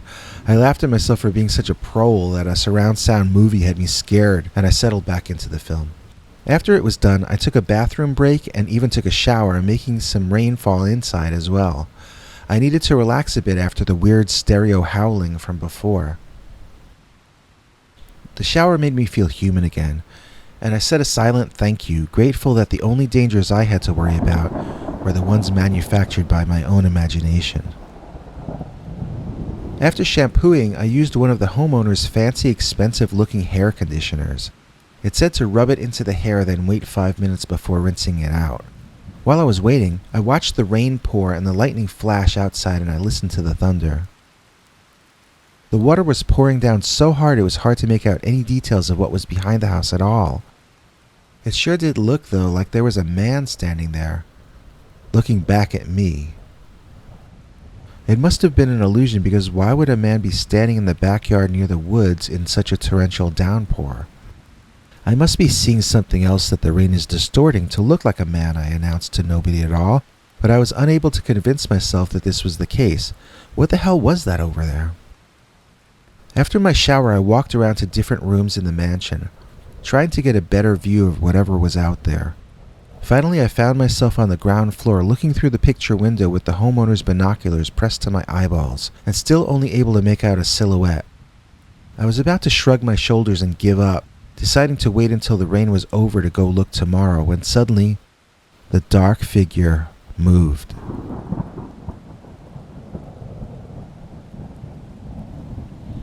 I think I screamed a bit, and I know I dropped the binoculars, which fortunately were hung around my neck. I backed up a few steps and tripped on the edge of an old rug, landing backwards on my butt and banging the back of my neck on an armchair as I fell. It really hurt, but I got back up in a second, fear blotting out the pain. Even without the binoculars, I could see that the figure was running toward me.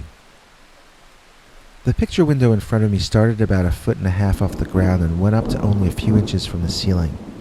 It must have been 10 feet wide or wider. Unless that was bulletproof glass, whoever was running toward the glass would probably be able to run right through it if he was crazy enough. I wanted to go upstairs, and at the same time I wanted badly to see who that was. I wanted to know why they were standing out in the rain. Were they crazy? Were they going to hurt me? I had my answer soon enough, but it was not any of the possibilities I had been considering. The figure emerged from the gray of the rain and plastered himself against the glass, arms splayed to the side, face and body pressed against the glass, screaming in a sickeningly deranged kind of fury. It was a hairy devil monster. It was not a man, but it was definitely male. It was a dog, but not a normal one. This thing was angry in an unnatural way. It either must have had a brain disease or it must have been demonic or evil somehow. It looked right at me, and it seemed to be trying to push itself through the glass to get to me. Its eyes were so wide, like it was in a state of shock, but its fangs were bared and it slobbered all over the glass. It had the head of a dog, but other than that, I wouldn't know what to compare the rest of it to. It was very tall and more muscular than me, but not a bodybuilder as I hear described in a lot of your stories. It was sort of like a mix between an athletic man and a dog. By athletic man, I guess I mean halfway between a swimmer and a basketball player. I don't want to call him thin, but it was not fat. It seemed very wiry and capable of quick, manic movements. I remember seeing bugs all around me that I swung at.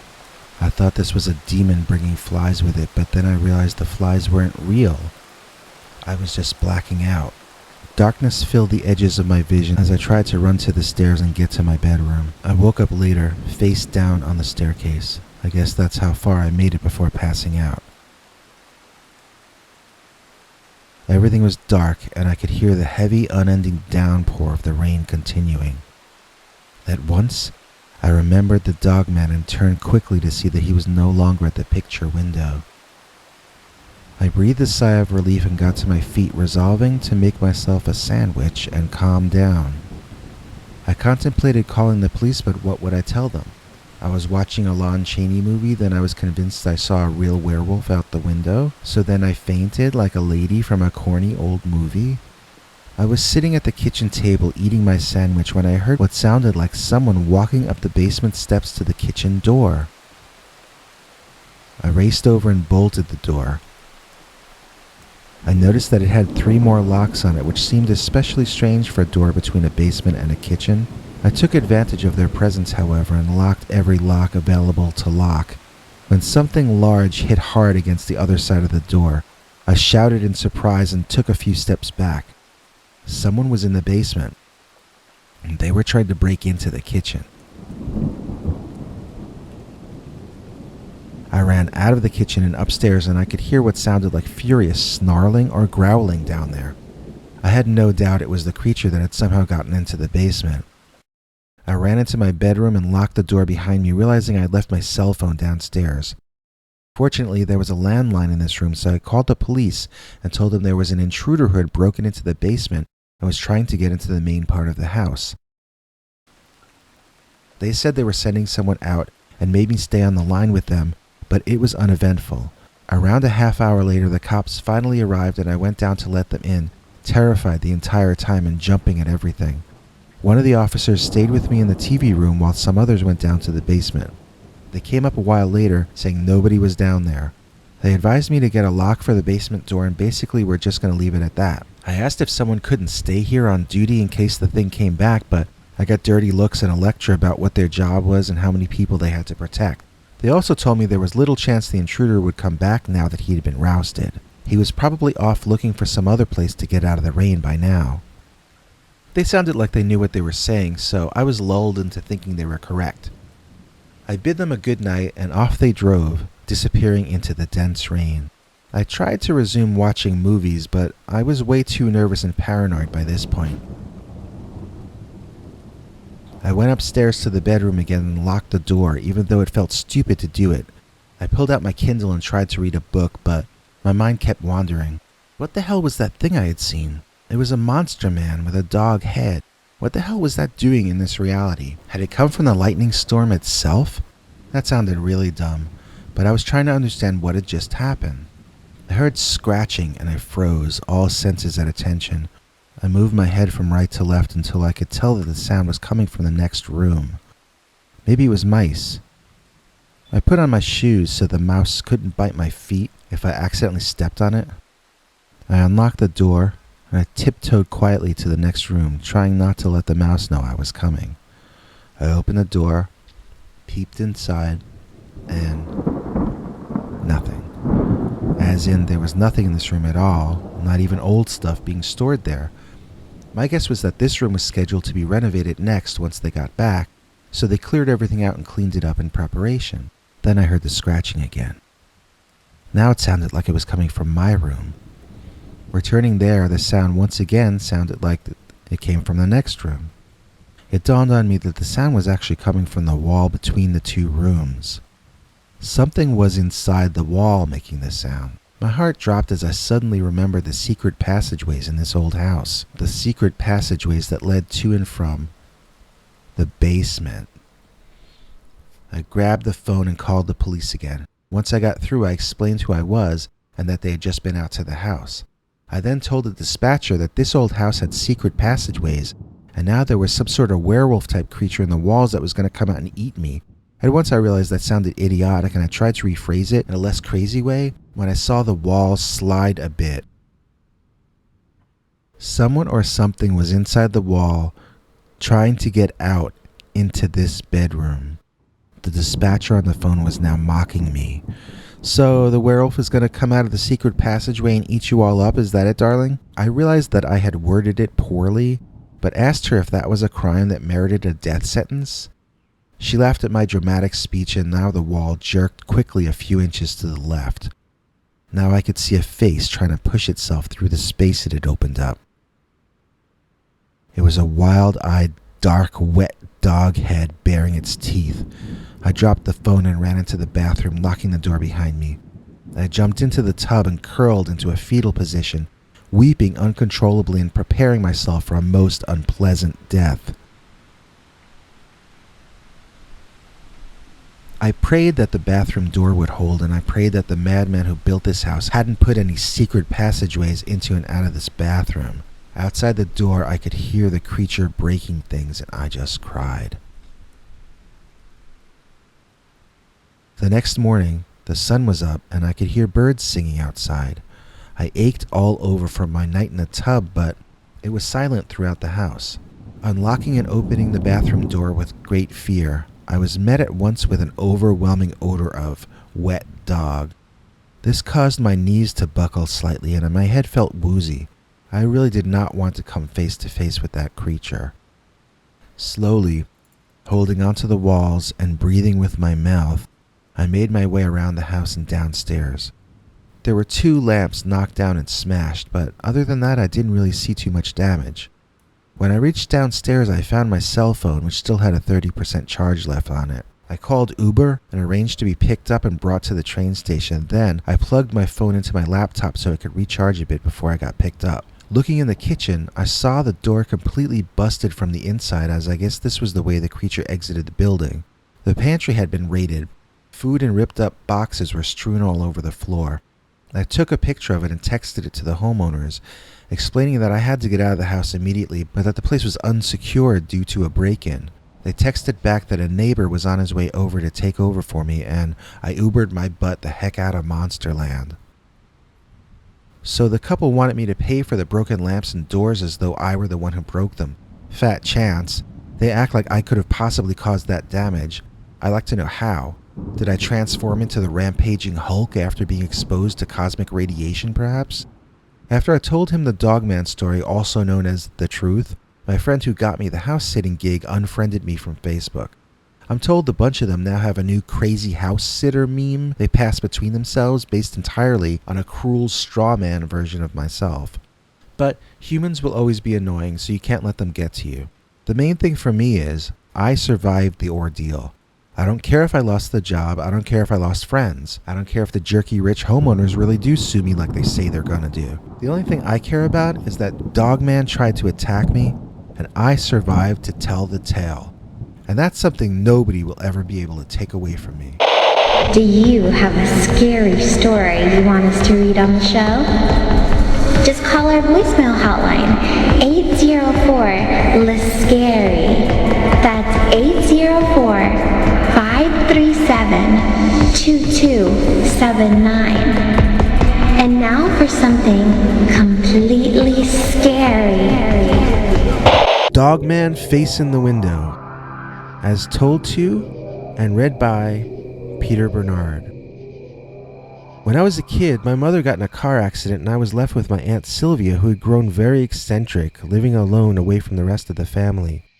She had a house in the country with these very small windows in it. It was dark inside and stuffy. The windows were no larger than an adult human head and the bottoms open to let in air.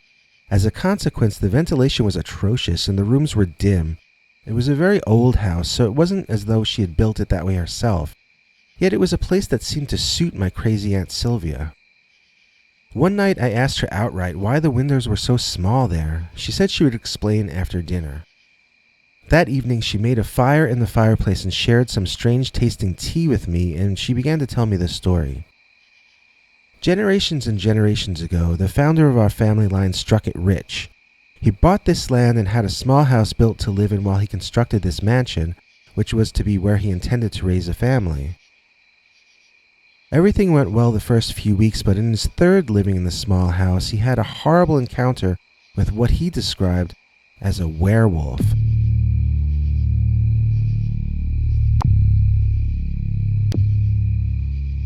This made me laugh out loud. I thought she was joking. She was about to tell me a story about a werewolf.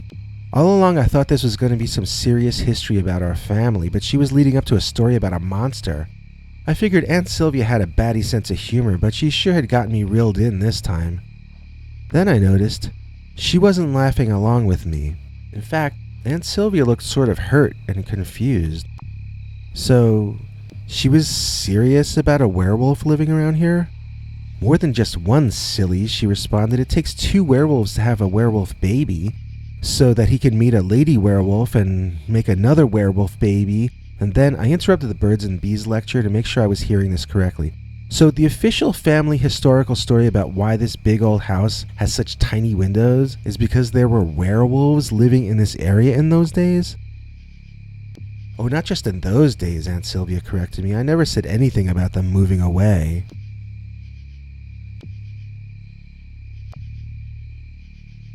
Okay, now I was utterly weirded out. Not so much by the idea of werewolves living in the surrounding area since I didn't believe in werewolves, but mainly I was weirded out that I was going to have to live with this crazy lady for another few weeks before my mom would be well enough to move home. So she went on telling me story after story after story about these creatures she called werewolves and their adventures, trying to capture my ancestor's dog, trying to steal food from the root cellar, and once attacking our great-great-great-uncle from behind for no apparent reason. One creature broke in through a house window one night and wrecked a lot of things. By then our ancestor had run into some hard luck and was running short on funds. He couldn't afford to move since nobody would buy his land now that they knew werewolves were on it.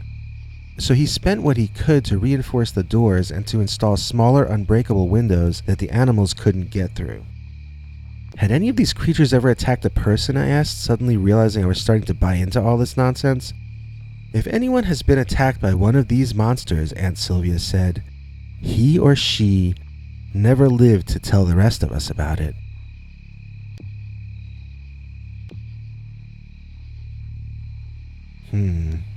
Okay. One day Aunt Sylvia had me doing some work with her in the large basement, which was a series of rooms and tunnels. In the corner of one large room was what appeared to be a cemetery. I asked her about it, sort of horrified. She told me it was real, an actual pet cemetery. Okay, I was wondering the same thing you are now wondering. Why were these pets buried downstairs inside the house? And Aunt Sylvia told me that the dog people would dig them up if they were buried outside. So, the werewolves were dog people. They weren't just mythical killing machines that lived by night. They were literally dog people. So they weren't just nightmares, they were flesh and blood. They did some things like people and some things like dogs, and they dug up the recently dead. I shuddered, feeling creeped out by these werewolf things. They were gross and nasty as far as I was concerned. I wasn't just scared of them, I was kind of disgusted by them too, and I wasn't even sure if they were real yet. If they weren't real, then what other explanation for the tiny windows here? Maybe this entire line of my family was just insane. Maybe it's something in the water up here? If that was it, then each day I stayed there I might be heading closer to insanity myself. I knelt down and inspected the little pet cemetery. Well, if I was gonna go crazy, this certainly seemed like the perfect place for it.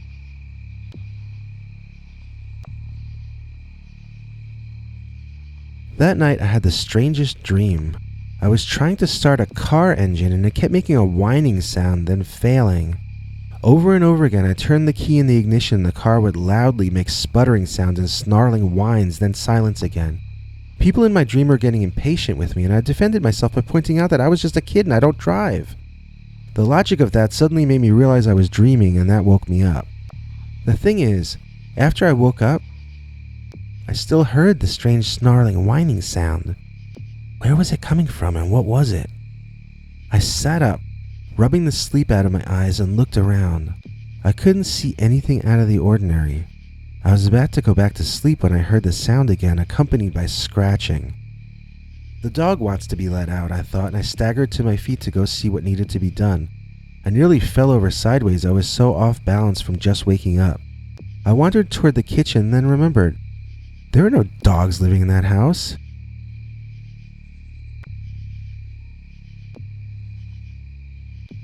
And if there were, Aunt Sylvia certainly wouldn't let them out in the night since she believed werewolves haunted the neighborhood. Werewolves.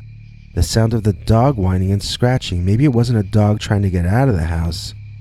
Maybe it's a dog trying to get in. I started shivering as though I had frostbite. All blood drained from me. I wanted to go back to bed and pull the covers over my head.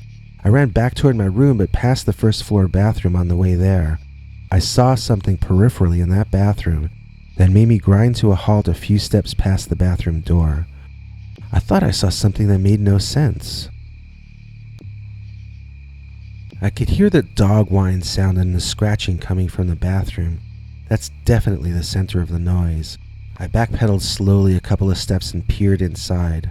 What I saw was just so impossible, and yet I was 70 or 80% certain I wasn't dreaming. What I saw was a small bit of glass spattered on the ground and the nose of a dog trying to force its way through the tiny window.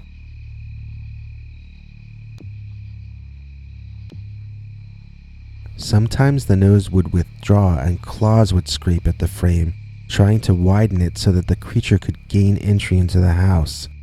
I felt like I was in a surrealist or Dada movie and I wanted to see the special effect close up. So I walked over to the wall, and with the snarling werewolf apparently trying to break through it, I walked directly to the wall and I leaned on it. I could see the snout of the creature now in 3 dimensions. I could see it in profile. I could see its immense size and fangs up close. I could smell the smell of death in its breathing, and I knew that this had to be real. Unless I was now dreaming in smell-o-vision, this was some sort of actual canine creature trying to break through into the house. I remembered back to when I was a kid when we lived in a house with mice. One time I saw a mouse's tail protrude from a hole in a windowsill. I at first didn't know what it was. Then I realized there had to be a mouse inside the windowsill, and it didn't know that its tail was exposed. I could see a tiny healed cut on the mouse's tail and suddenly empathized with him. I didn't want to cause him any harm, so I tapped lightly on the sill to let him know I was there, and he moved away, showing some of his white and brown fur through the crack in the wood as he departed. This was a situation like that, except the creature this time was in all likelihood larger than I was, and it would be me that might get hurt, not the creature on the other side of the crack in the wood. Speaking of which, I heard a cracking noise, and I saw that the window frame was in fact beginning to break. Could the creature actually force its way into the house? I ran upstairs to Aunt Sylvia's bedroom. I tried to wake her, but nothing I did worked, and she kept on snoring. Looking out her window, I saw we were directly above the bathroom window below. I could see the back of the creature now, with its head stuck further into the window frame than earlier. This was a huge man or beast. It had broad shoulders and it was pitch black all over. It was shaped like a man, but definitely had an animal head. I could see now why my aunt would call this a werewolf. To me, though, it was some kind of a dog creature, and I had to get it to stop before it broke through that window and got into the house. I looked around for heavy stuff and ended up dropping all my aunt's potted plants out the window onto the creature's back. One by one I dropped them, larger each time. The creature pulled its head out of the hole in the wall, looked directly up at me, and roared.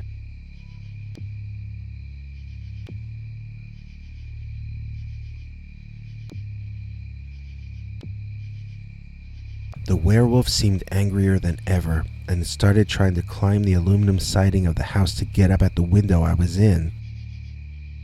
Panicking, I dropped the one remaining plant, a large cactus I could barely even get onto the window ledge. I tipped it over and wham! I could feel it hit something large down below. The dogman squealed and ran away, whimpering from what just happened. I saw it go into the woods and I nearly fainted from relief. Aunt Sylvia was still not awake, so I just locked her door for protection and slept in a chair as well as I could until the sun came up. I got out of there the next day, talking a friend of mine from school into letting me stay over for a night just to get out, then finding a different relative to stay with the rest of the time until my mom was okay again. Aunt Sylvia is weird, but she's not a bad person. However, I'm just not cut out to handle the stress of living in the same neighborhood as Dogman. Did you know you could be wearing a Psychic Bigfoot vs. Savage Bigfoot t-shirt right now? They come in white, black colors, long sleeve, short sleeve, little baby red sleeve, wife beater size, pregnant wife size. Plus, you can own a Scary Stories Psychic Bigfoot vs. Savage Bigfoot hat, hoodie, journal, postcards, wall decals. All this can be yours right now by going to cafepress.com/scarystoriesnyc. Link is in the description. In the description of this video, we've got a link to our new Scary Stories t-shirt. It's our classic skull logo and it says Scary Stories underneath in the kaiju monster font. It comes in black and also black and other dark colors such as black. Good for ladies or gentlemen, hoodies too, whatever you need.